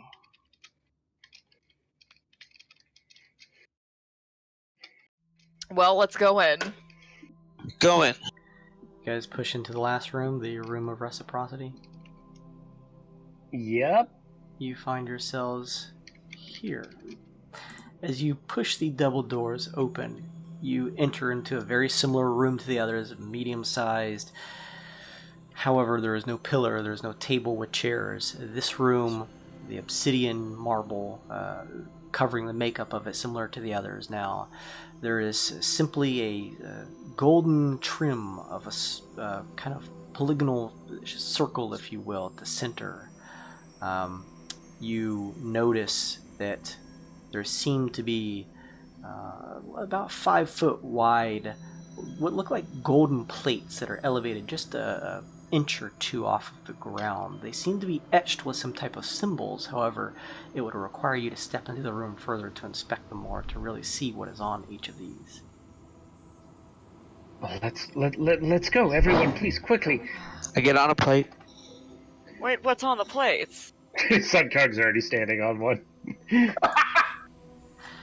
As you step in, Glace, kind of keeping an eye around for any tricks, but looking around, you notice that there are 5 plates here respectively, and as you move by, you see the one you're currently standing at has what looks to be etched into it, what looks like a bowl of rice into kind of the gold plate here. Well, there's food here. Rinkaz, you step over to the one near you, and you see what looks like sort of like some type of like gunpowder or handgun. Well, I mean, I assume these are related to us then, but would we choose our own? Sun Kong, you step on this kind of little platform thing here. Yep. As you step on it, it shifts down just like an inch or two to kind of become level with the rest of the room, of the floor here. You hear a soft click. Glace, Well, as you walk by this one, you see what looks like to be a flask with some type of fluid inside. This is like a potion. find the one that's related to you and step on it. Well, if there's one like a potion, that's probably me. I would think so. I'll walk over to that one. Rinkaz, as you step onto this one that has the makeup of a gun, it shifts down, meeting the level of the rest of the floor here, and dropping down from its slightly just like inch or 2 inch elevation. Wait, what if this is a trick? What if this is so obvious that we're supposed to think... Okay, never mind. Everyone just step on your plates. And There's a soft click as the two of you, Rinkaz and Aesop, step on your, assuming your plates. What's in this room? What is it? Like, what am I looking at right now? What is this thing? It just looks like a column, like a pillar, made of obsidian. Well, this is musical and like musical notes. I want to. Does this not look like a ritual in VD? Does this look like something weird? Yeah, usually rituals are done in some sort of circle. And we were used. We were used before. Who's to say the 10th pit isn't using us? And who's to say they didn't use us for all this? You kind of don't have a choice at the moment. We're kind of being used as is, so we need to maybe play along. It's for hush. Glace, you step on yours and hear the soft click as it kind of insets, meeting the level of the floor. In Vita, you see what looks to be a open, what looks like tome with a brilliant light emanating from the pages. Those of you who are standing on your respective plates, kind of peering around the room, notice that the room is relatively featureless besides the columns at the corners of the kind of polygonal shape of the room. And as you peer up there, the ceiling that's similarly made of obsidian, there seems to be a hollow, just probably 3, maybe 4 foot wide, kind of just hole in the ceiling at the center. Is this room the shape of the crystal communicator? Like, is that... Ooh, good question. If as you kind of look around to count the sides, it looks similar to the crystal communicator, the number of sides that it would have. I point that out, and I point that it, this little circle that we're in is like not a circle. It's like... As you point this out to the rest of the group, Nvidi standing on your plate, it shifts down. Each of you feel a certain sensation at your feet, as if the solid gold plate beneath you shifts somewhat, shifting from somewhat of a solid to almost more of a mercurial form. You watch as it begins to bend and ebb, and it shifts over top of your feet. Your feet sink in, and you feel it flatten again at about your ankles. There's a certain sensation of it solidifying, as if casting your feet inside up to the ankle. You pull some of you kind of pull a leg up and feel as though that your feet are fully encapsulated in this thick gold. This is fine. This is fine, right? We're not going to sink into this and die. And we're trapped. Okay, welcome everyone to the Room of Reciprocity. You have solved the first part of the puzzle. Now Oh, you yes, it only was have a to... real brain teaser, Jasper. You really bent us over a barrel there, you son of a bitch. Let's get this over with. I put it together myself. Thank you very much, Aesop. You will notice the small hole in the ceiling from which a artifact will soon be descending. That's the best way I can describe it. I'm not too familiar with the magics part of it all. Either way, you will each have the opportunity to help one another out. You will not want this object to touch you. Oh good. I question, what the fuck does this prove? This object, by its own nature, gravitates towards the nearest living being, and thus left alone will gravitate to the nearest one that it is at. Each of you will have an opportunity to use your wits and your brains to attempt for a very fleeting moment to control the object and shift it in another direction. You can either pull it towards yourself, saving your friends, or push it away from you. However, wherever you push it away from you, it will go towards one of your friends and may move on its own terms. Oh. Some of you may be a little more arcanely inclined than others, and that is where the necklaces have come in to make sure everyone is at a fair playing field. You will have to use your own intelligences to attempt to move the object. You guys watch as he finishes saying this. A small 2, maybe 3 foot wide sphere begins to descend from the hole. It is perfectly black. Oh. In fact, as you watch the space just at the cusp, the edges of it, it almost is a optical illusion as it almost pulls the space within it. It floats slowly down, getting about waist level. Have we seen this before? The sphere? You guys can make any checks you'd like as the sphere finishes descending. NVD, what the fuck is that? That's a great question. Can I do like a history and think about the Lady of Pain and back to that day if she had something like this? Sure. I just don't know. Probably doesn't help. 11? You think back, you don't remember the lady using anything that seems related to this. Gotcha. You remember that if she needed to, she would just create holes in people. Actual just holes that would open up in their body, that would pour out blood and visceral, just disgustingness. Right. She also could use her blades that could seemingly, I don't know, transpose themselves from around the dressing of her mask and just at any distance attack others if she deemed necessary. Right. Okay, everyone. I want you. Let's all concentrate here.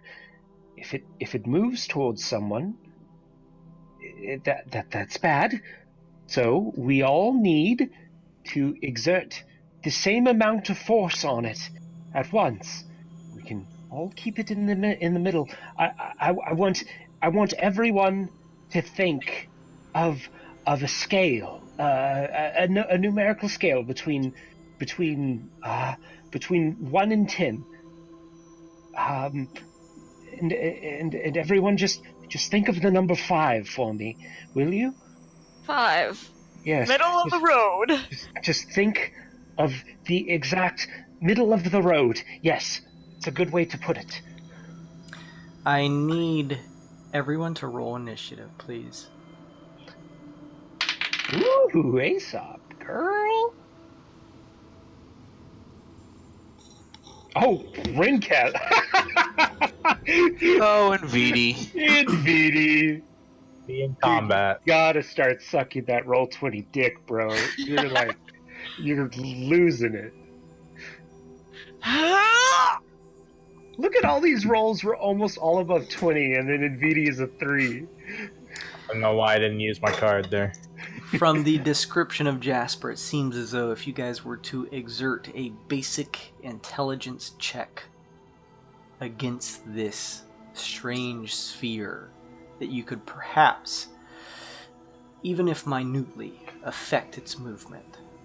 However, depending on your roll, it could potentially help you establish a stronger connection to move it further or closer to you. So, everyone punch in your things, let me know when you're ready. Let's see, NVIDIA and Sun Kong. Oh, I need to... Okay. There we go. Is that Thank you. intelligence save or intelligence check? A basic intelligence check. Only using your intelligence modifier if you have one. Rolling a d20 and adding that. If this goes south and it starts to move towards somebody, I think it would be smart if all of us who it isn't going towards tries to pull it towards us, so that way it is equally split between us. Yes. Being pulled.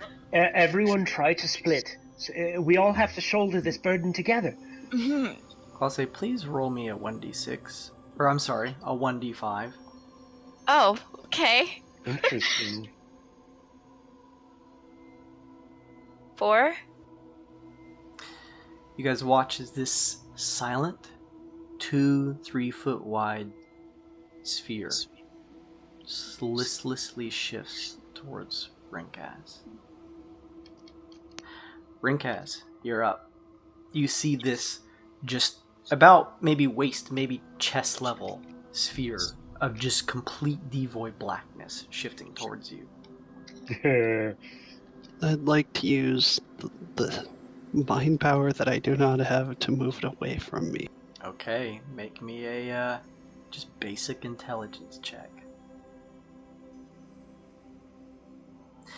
You focus on the sphere, trying to establish whatever connection, trying to get the sensation of like how others would probably cast magic in your mind. But the sphere doesn't move. It stays only 10 feet away from you. Glace, you're up. That was alright, so it went south pretty quick. I try to draw it towards me. Make a basic intelligence check, please. Ooh. I'm sorry, because intelligence. Well, that's a 4. You concentrate, trying to establish some type of connection, almost trying to will it away from Rinkaz. Nothing happens. Aesop, you're up. Oh, all right. I'm going to dial it up to 9 and try to draw it towards me. Intelligence check, just base intelligence? Base intelligence check, with whatever modifiers you get for that. Oh god, it's taking forever to roll. I'm super nervous. Why is it taking so long? Oh! Whoa! Uh-oh. It flies into Aesop and I die. That's a hole through you. That's a 21. You establish what feels like a strong connection. As you shift your hand just a bit, you notice the sphere almost kind of gently shifts that way. You feel as though you could move it up to, with that natty 20, up to 15 feet in whatever direction you choose. Just be Nice. mindful that wherever it ends up, whoever it's closest to, it will go towards that person. Remember, everyone, equilibrium. Let's see here. Let me see if I have given you control of this here. I'll do all players. There we go. Nice. There you All go. right. 1, 2, up to, you said? 15 feet, so 3 spaces. Oh, it has to be exactly 15. You don't have to. You can move it up Okay. to that if you'd like. Okay, I move it right here then. Nice. Shift it right towards the center of the room. Suncom, you're up. I'm gonna try to shift it towards me.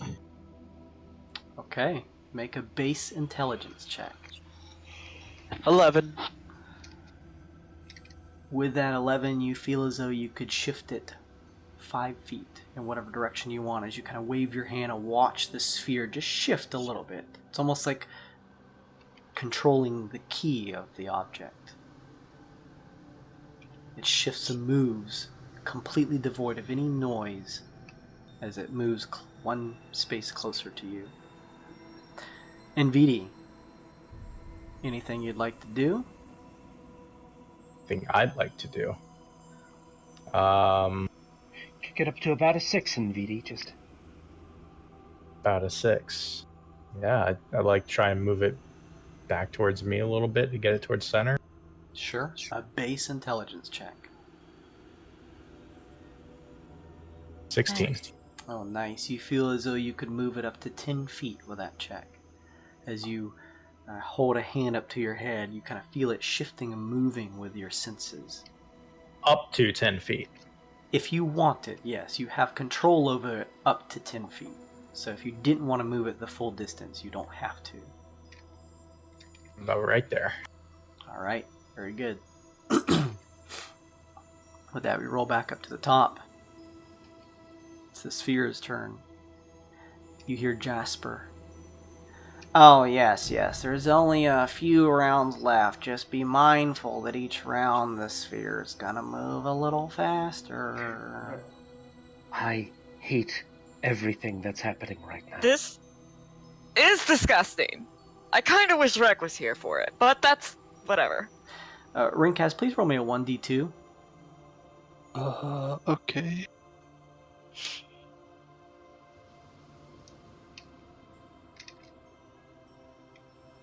One. It shifts very close to you. It is completely silent as it does so. You can see it now. There is nothing but just a complete devoid space of black. With that, you're up. I'm going to focus every bit of lizard scaly boy strength. I'm going to channel every bit of things that Kaz ever taught to me to slowly try and... Ooh. Okay, yeah, give me a base intelligence check, please, to try and Let's go establish some that connection. D20 love. Oh my god. Wow. Focusing on your friend, knowing that at least some part of who he was is outside right now in that viewing chamber. You establish what feels like a strong connection and can move this sphere up to 15 feet, or however less that you'd like. What a fucking champion. I know, Kaz is the best. Rest in peace. Right there, back to the center. Where at? Back to the center space. So, right here? Or do you want to move it one up here? Okay. Yep. You shift it back up there. Glace, as you get ready to attempt to control it, you hear Jasper. Glace, I've got a question for you. What a If dick. you had a chance to have all the fame and fortune that you've ever desired, would you leave this group right now?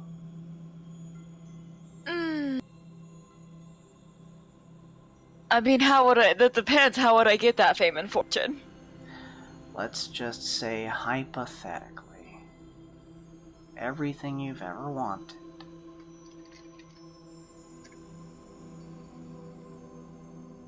I mean, that's kind of boring.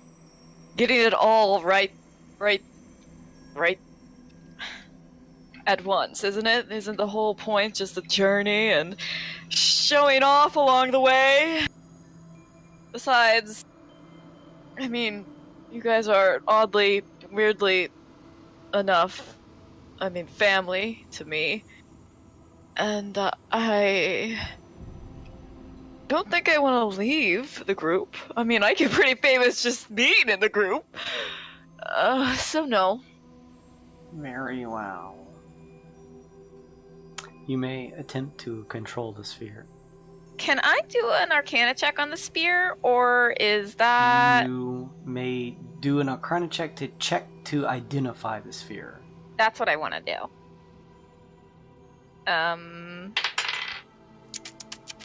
19? Pretty good. Glace, you have studied some magics before. You are a magic user yourself. You remember that there were some particularly nasty magic items out there in the world.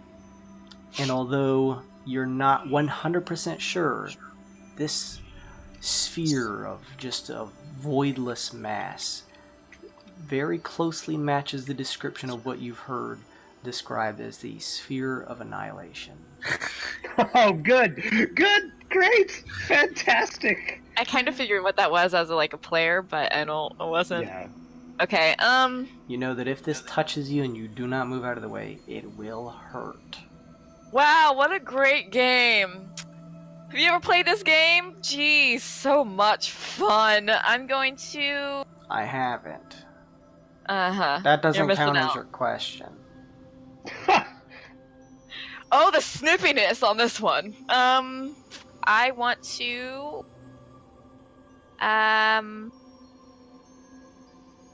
Can I try to concentrate on, keeping it there, or, maybe maintaining it? Yeah, I mean, if you like where it is, you don't even have to try and control it. You just pass your turn. I pass my... Well... I want to roll just to see if I can connect with it at all. And if I have the option of... Sure. That's a 12. You establish a slight connection with it, just using the power of your mind. You could move it up to 5 feet if you so chose.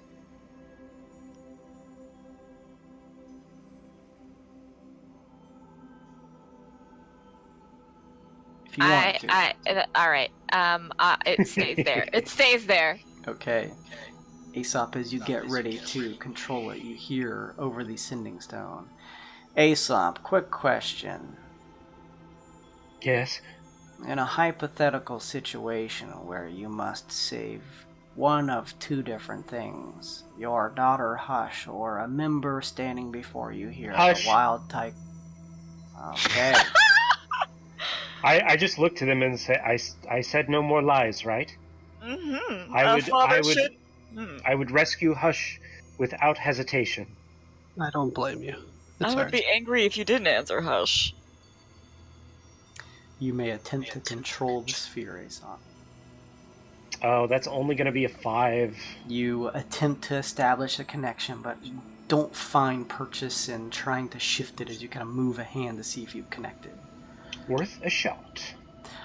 Sun Kong, as you get ready to try and control this object, this sphere of annihilation that Glace, I'm sure it's probably shared with her knowledge check. Yeah. You hear Jasper's voice. Sun Kong, were you aware of the apocalyptic event that was pervading the sphere you are on before leaving for the Twixt?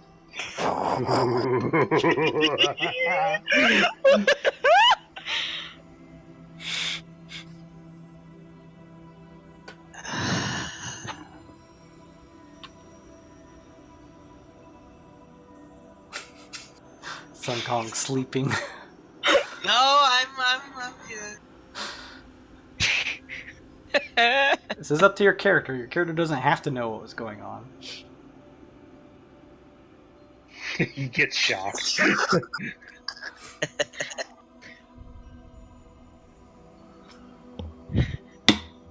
I'm gonna say no.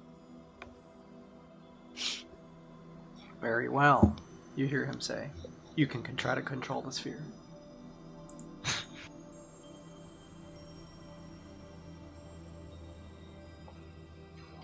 Where the fuck move this sphere?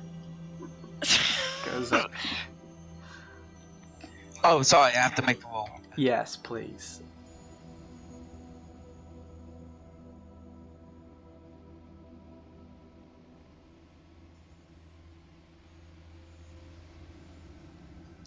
Did you roll?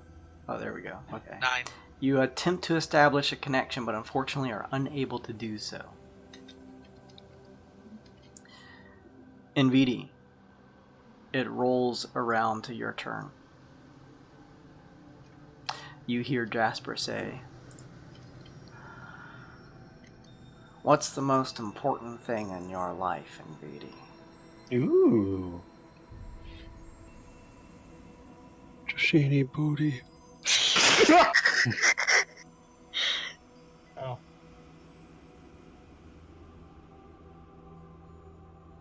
It's a great question.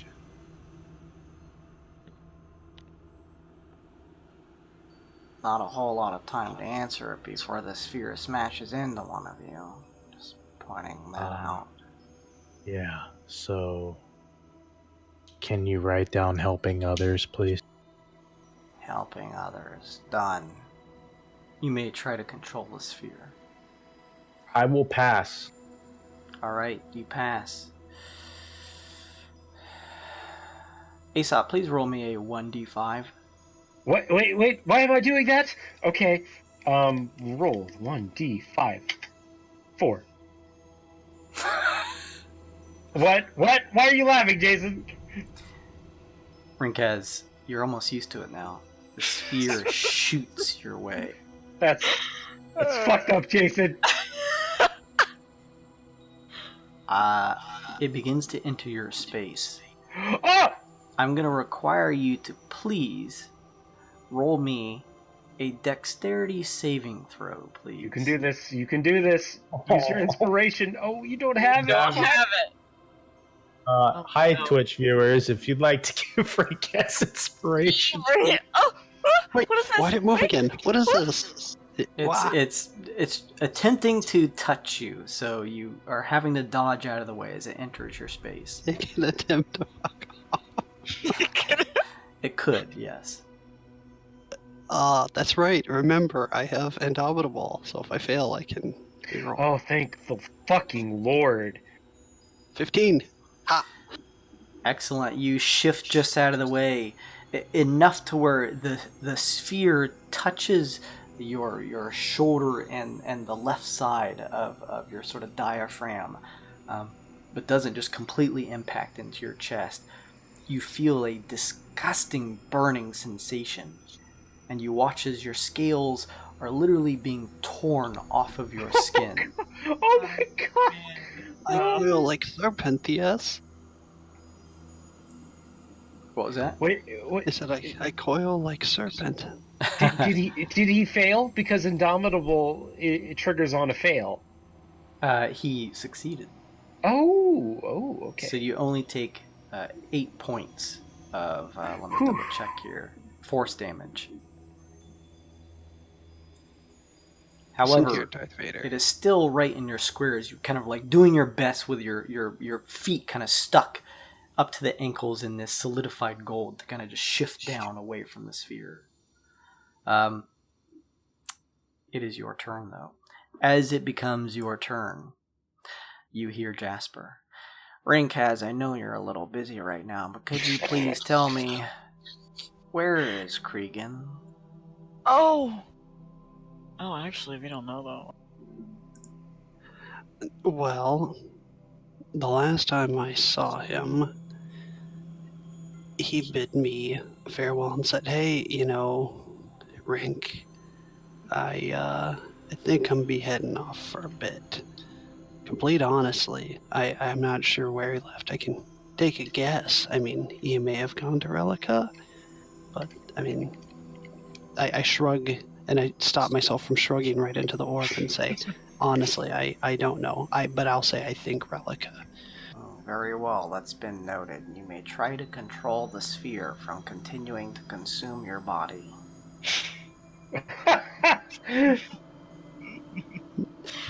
Thank you. Is everybody okay if we go a little long this session? Just because we kind of started we're late? fucking finishing this. Are you Okay. kidding me? Okay. As long as everyone's cool with that. Won't I'm go about too to long. get teabagged by Black Hole Sun over here. Sure, yes. Go ahead and give me a roll, Rinkaz, to try and control the sphere. Goodbye. You are unable to establish a connection, Rinkaz. Glace, you are up. I feel like this is a panicky situation. I want to use my inspiration to try to help Rinkaz out. Nice. Fail. So bye-bye, ghosty card. You were cute and I loved you. First roll is a 4. Second roll is a natural 20. Oh! You feel as though, as you establish a connection, kind of hand extended, that you can move the sphere up to 15 feet. 5, 10, 15. As you shift it through, you hear a voice. Glace, could you please tell me whatever happened to Sigil?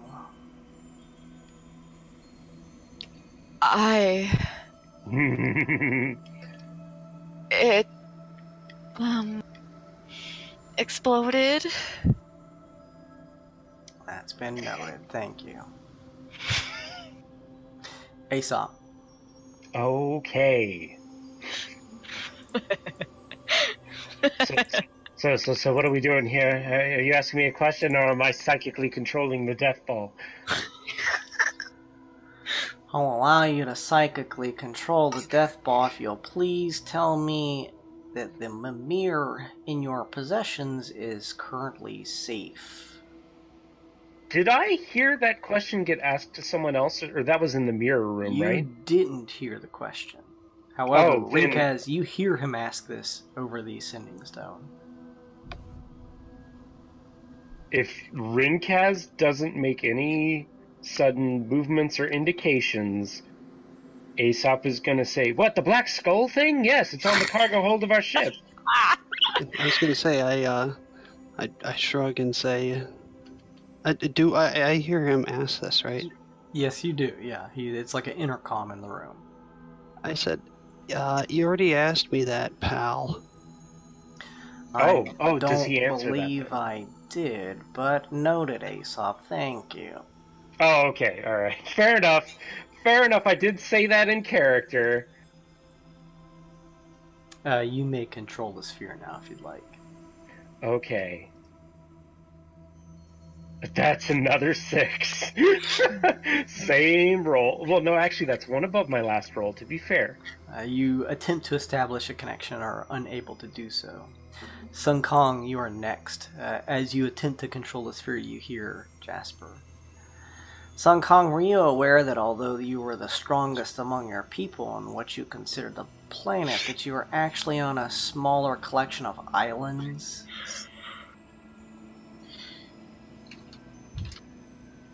Wait a minute. The question is, do I believe this? I'm just asking if you're aware of the fact that although you thought you were the strongest on your entire planet, you are actually the strongest in your group of monk friends on this collection of islands. There's actually a whole other continent out there. No, I was not aware of this. You've been enlightened, my friend.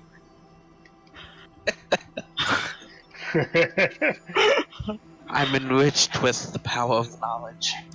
You can attempt to control the sphere. Amazing. Oh. No. Oh dear! It immediately engulfs Sun Kong. What's the double roll? I don't know for? why it rolled twice. Oh, It's okay. the 0. That's fine. It's You a watch as zero. the sphere shifts one space towards you.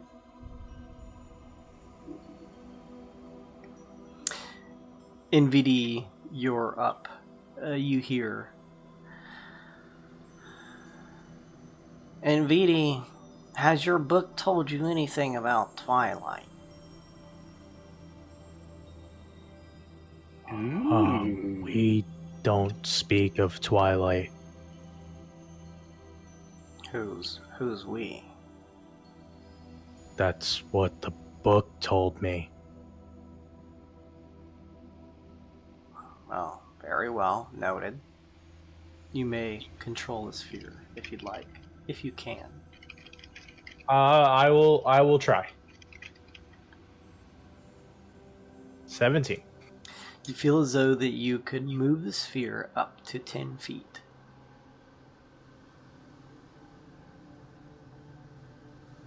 You pull it back towards the center. Right there. All right. Would you please do me a big favor and roll me a 1d5? Oh no! 4. 5. Right. You begin to pull the sphere back towards the center and watch as it begins to accelerate at a higher and higher speed towards you. Oh my god. Oh yeah, Please. he's 5.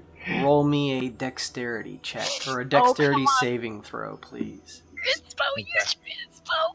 Okay, I will use inspiration. Oh, thank goodness. Okay, you get advantage on the save then. It's gonna be a 2 and a 1. Stop it! It's gonna be a Luke. 2 and a 1. 20, 19 and 20. Ah, I mean, yay! You 23. kind of watching as it headed towards Rinkaz are able to shift just out of the way. You feel the burning sensation as it just burns, just almost like your cloth the shirt was never even there. It just tears through it, and you feel the skin on your arm just pull off. Oh god. It's a chilling feeling. It burns like your arm is on fire as it catches a bit of your forearm. You take 8 points of force damage. That's fine. That's fine. It's fine. Is that what Eldritch Blast feels like? It is also force damage, isn't it?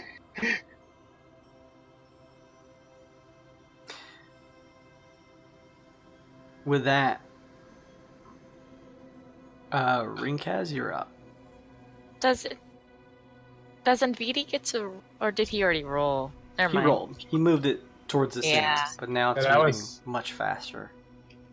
I take a deep breath and I try to focus as much as I can on the orb. Sure. That's minus 8. 8 damage. Yes, please. Got it. Hmm. 3. You attempt to focus. That spark of inspiration you had remembering Kaz previously is not able to find its place in your focus, and you cannot control the sphere. Glace, you're up. The sphere hovers inches away from Oh. Nvidia as he kind of has just shifted out of the way. No. no, no. That's a 9. You attempt to control it. It shifts just a bit, but you're unable to move it away from Nvidia. Oh. Aesop, you are up. Oh, okay. All right. Let's hear it. Oh, no questions. Just try not to die. Fuck you, Jasper. And I'm gonna spin an inspiration point. Okay. That's yeah. All right, there we go. Let's just get Okay, rid of that. Sure. Yeah. Oh, that's an 11. You feel as though you can move it 5 feet. Let's get that the fuck off of Nvidi's square. All right. Actually, very I'm good. gonna move it here. Sounds good. Sun Kong, you feel next up to be able to try and shift this sphere. Ooh. Naughty baby.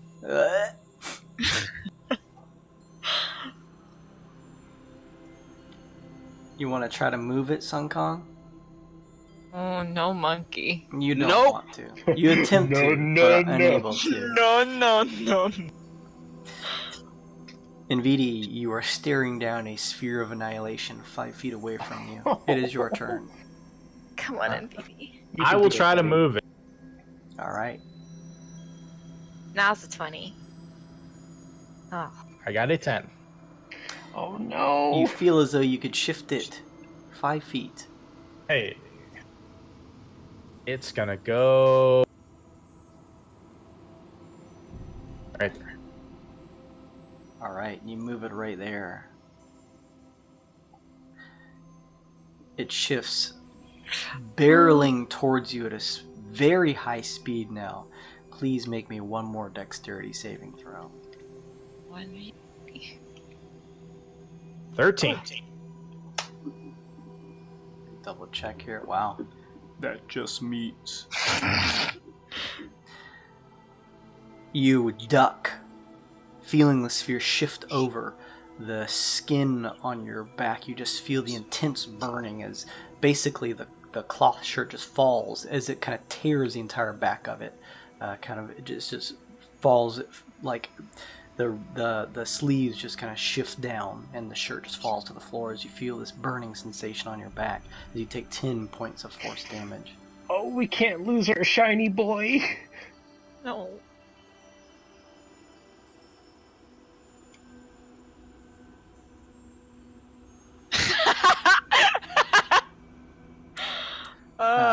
Sounding as if like a echo from the other room. You hear Jasper. Kaz, a question for you. Let's skip the hand holding and just jump to the juicy stuff. How did you die? This one died in service to the ruling caste. I valiantly sacrificed my life, dying in the jaws of a witch light marauder upon a dour prison. Duly noted. You watch in Vidi as the sphere begins to shift away from you. Ooh. Alright, that's enough of that. You hear Jasper say as the sphere slowly, quietly shifts up back into the hollow, rounded hole of the ceiling. The sensation of this solid, clasping gold at your feet shifts, moving. It turns to almost a semi-liquid, and you feel yourself being pushed up as you are freed from the golden plates and are able to stand atop them once again. Okay, Jasper, I have a bone to pick with you. This is not how you play games or how you do an interview. I have been to plenty of interviews, and this is not one. I want to speak to your manager. That's not a question. If you could form that into a question, I could potentially give you an answer. You're welcome to a question. Ask them what the 10th pit's goal is. What is the 10th pit's goal? Are you just asking in vague generalities, or did you have a specific goal in mind? Is the 10th pit working to help the Twixt and not hurt it? The 10th pit wants their own version of peace. Oh god, that's... Whereby horrible answer. there is peace because they control the Twixt. Wait, what? What was the last part? They want peace throughout the Twixt, and to achieve that goal, they are claiming or attempting to claim ownership over the entirety of the plane. Oh no. Oh no. What? I told What? you The I would takeover. be honest. Like enslaving it kind of control? Whatever means possible. Maybe they are working with the Dark Trine. Either way, I've answered your question if you've completed all 3 rooms. Congratulations. Modus around here's a Tarrasque. If you'll please step back out to the viewing chamber, I will allow you to enter into the lower room where your friend Kaz is, and, well, look at that. You have just a little bit time left to escape the tower. Let's go. go. Double, triple movement. You guys Olympic speed. quickly head out of the tower, or not the tower, but this room entering into the twisting viewing chamber. As you step in, Kaz, you hear their footsteps, very muffled, but you can still kind of put it as you visually see them stepping out. There is a shifting of one of the glass panels as it shifts up. The sound of shearing steel kind of moving against one another. And jutting out from the stonework as you watch, Kaz, a walkway, kind of stepstones that is pushing out at the side, at the top where the others are, kind of leading down to where you are. Ah, my ascension continues. I start slithering up the path there.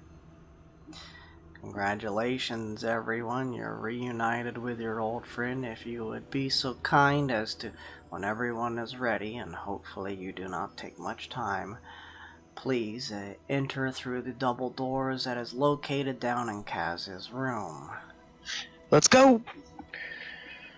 Don't forget, Jasper, I still asked you a question, and I expect an answer along with the information you promised Glace. It may take me a little time as this is a recent event, but I'll be happy to get back with you as soon as I have information, Aesop. Very well. You guys see Kaz step up, Ring Kaz, and everyone else. What do you do?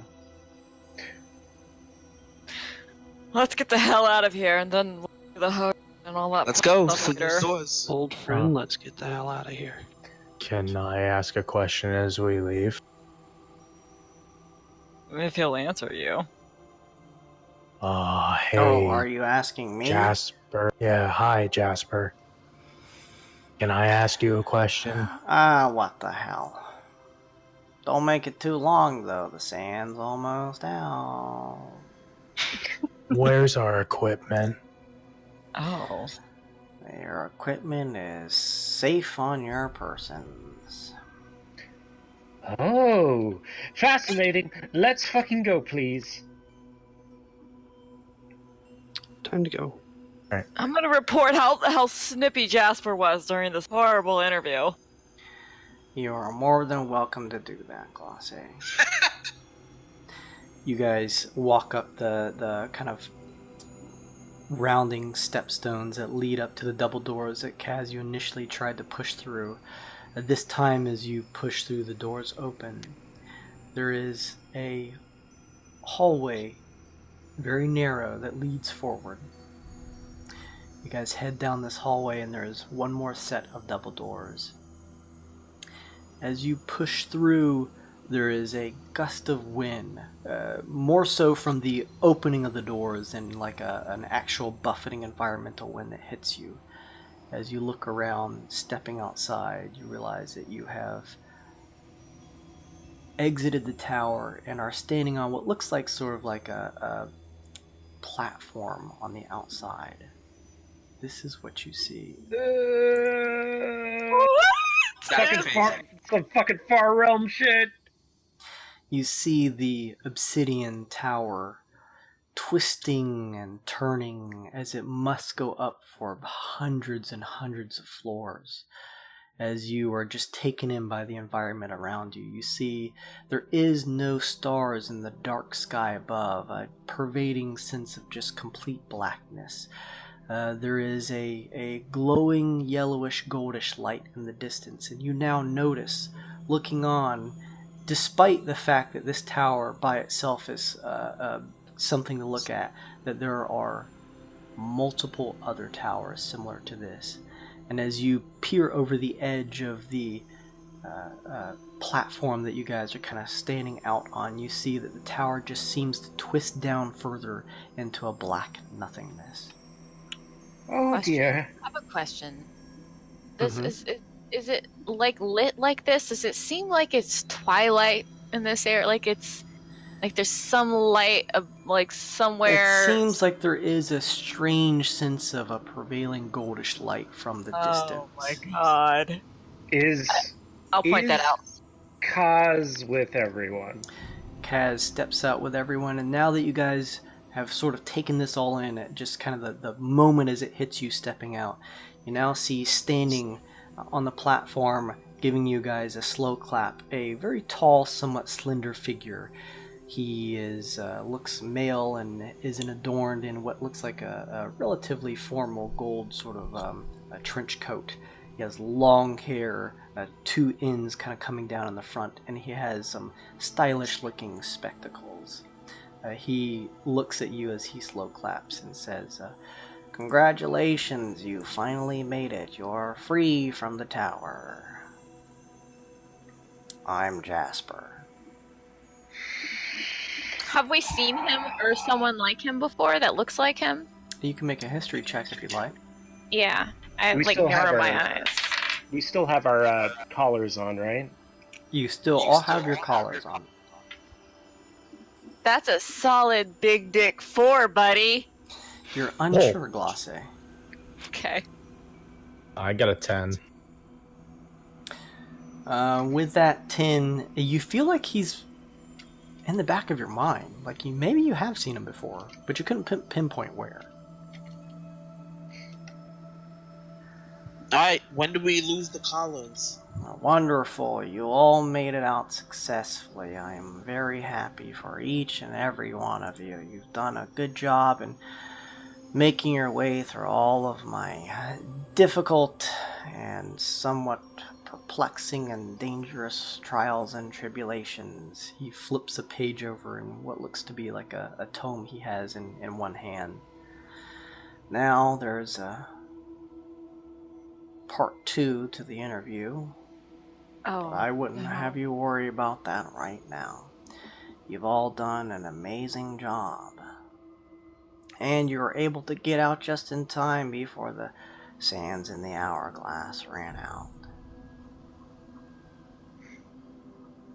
Congratulations. I'd like to file a formal complaint. A complaint on what basis? This wasn't an interview, this was torture.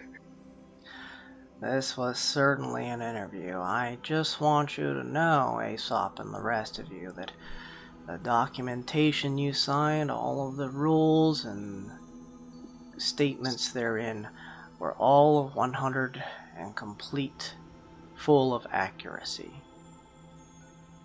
I have not once lied to any of you.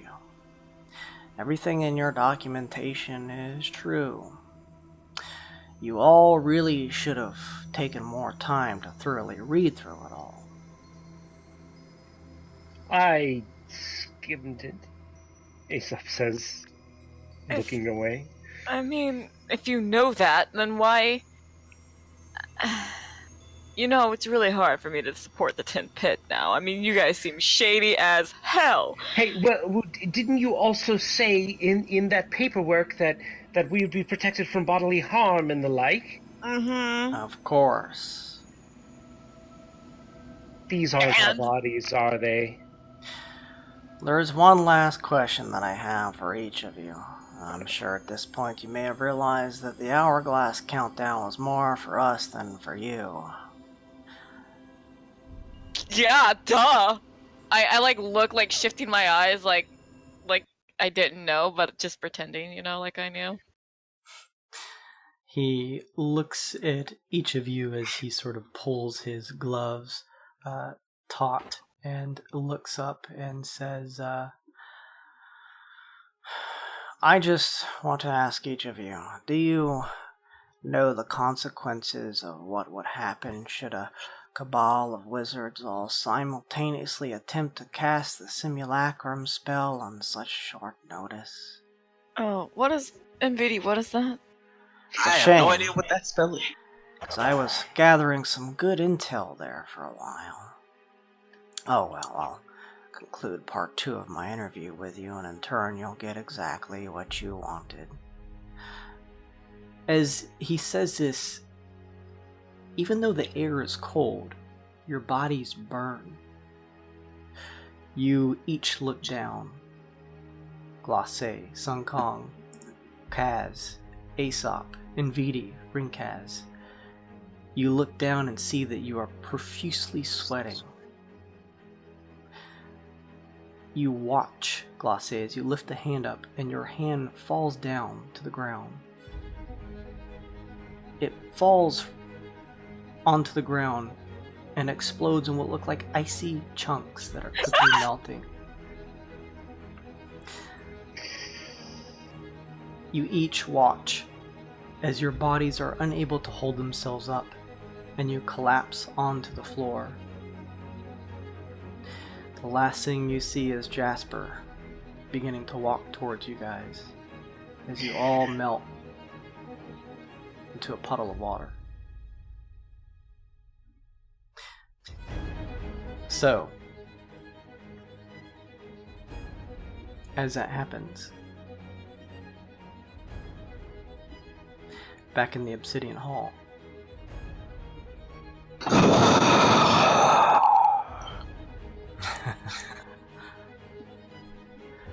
the elevator has just made its way down to the floor that you've been waiting to reach this whole time. You guys have spent the likes of what seemed like nearly an hour just standing in this cramped lift with this character next to you. Finally, after what seems like forever waiting, it stops. He looks to you and says, "Your floor," pulling the gates open. It's about bloody time. My feet are cramped. Do we remember anything that just happened? You've been waiting in the lift this whole time after signing your paperwork. What the fuck? All right, everyone, let's get going. We don't have much time. Ugh, this place is so boring. You all Let's step get out of the through. lift to see a rounding staircase that leads down to a set of what look like steps that lead below down to a table and a few chairs. I mean, you'd think they put, like, jewels or color in it, like drapes or something. Glasses of red and orange and yellow. No, it's gonna go black and gold. I quite like the aesthetic. Hmm. But in every room, It's predictable. Man, how far down are we? We were on that elevator forever. Quite far down. As you guys make your way down the staircase, stepping out from behind one of the just voluminous pillars that seem to expand on into what look like an infinity of darkness, although you're sure that there's some ending to this room. You see a tall, slender figure. As you guys are nearing the base of the stairs, you see that he's actually shifting his black boots away from the table to a corner nearby the steps. Who's this bozo? As you step down, he looks up to you guys and says, "Watch your steps. The floor is a bit wet." And We should that, clean that up. that is where we will end this session. Wow. Oh no! What the fuck? Kaz's soul didn't even get to say goodbye to everyone before he melted. That's It's juicy. sad. Hate you, Jason. I was gonna Sounds like say, fucking simulacrum is a spell that exists in in Dungeons and Dragons. Oh, what is it though? What does it do? What is it? It makes a clone out of you from snow and ice. Oh. I You had bitch. the idea for that whole setting, that whole session, just based on that spell. Nice. Yeah. That's sick. I've had a similar idea in mind, and now I have to rethink it. And I'm not even fucking joking either. Well, the cool part of the spell that I really loved is the fact that the simulacrum does not know that they are a copy. Yeah. Fucking, as soon as you started describing, like, ice and snow once we exited the building, I was like, god damn it. I hope you guys had fun, or found it interesting at least. Maybe not so much fun as your characters were kind of forced through those rooms. And now you guys have some interesting player knowledge that your characters don't know. Yeah, so... we're gonna keep on feeding information to the bad guys. If I mean, at this point, Aesop still is trusting as ever. I know, that's what I'm saying. You're gonna continue to trust Well, as much as Sun Kong does as it is. Sure, I think some of you were at least a portion suspicious of these guys already. Yeah. I hate this place. I hate this place so much. Poor fucking Cause. Oh, that was horrible. I was so excited. He just got back in time to melt. I was so excited.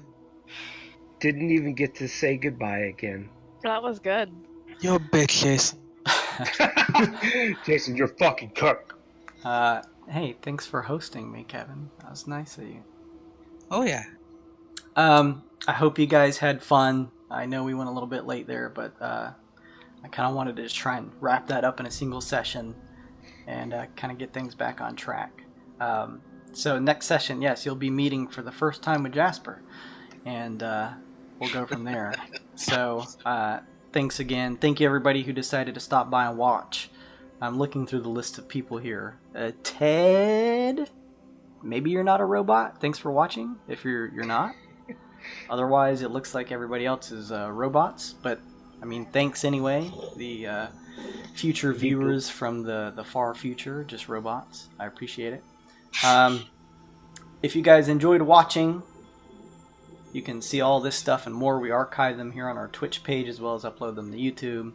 As you guys watch live, though, you get those loyalty points. You can see all those details down on our Twitch page. You can click those as you watch.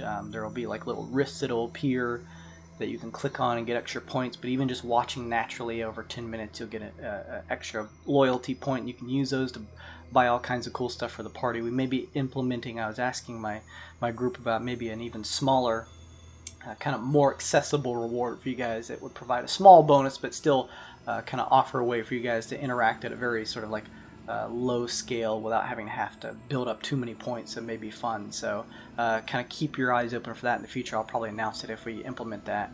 Thanks again, the Red Wyvern in podcast and T-Sack-Wick or T-Sack-Wick. I'm not sure. Thank you for following us either way. You guys will get, I believe it's 20 points just for following us, so I appreciate that. You can find us on YouTube too. Either way, either on our Twitch page or our YouTube page, it's GAWD_mode, or you can just search Wyrd and Wyld, that title. You should be able to find all that stuff.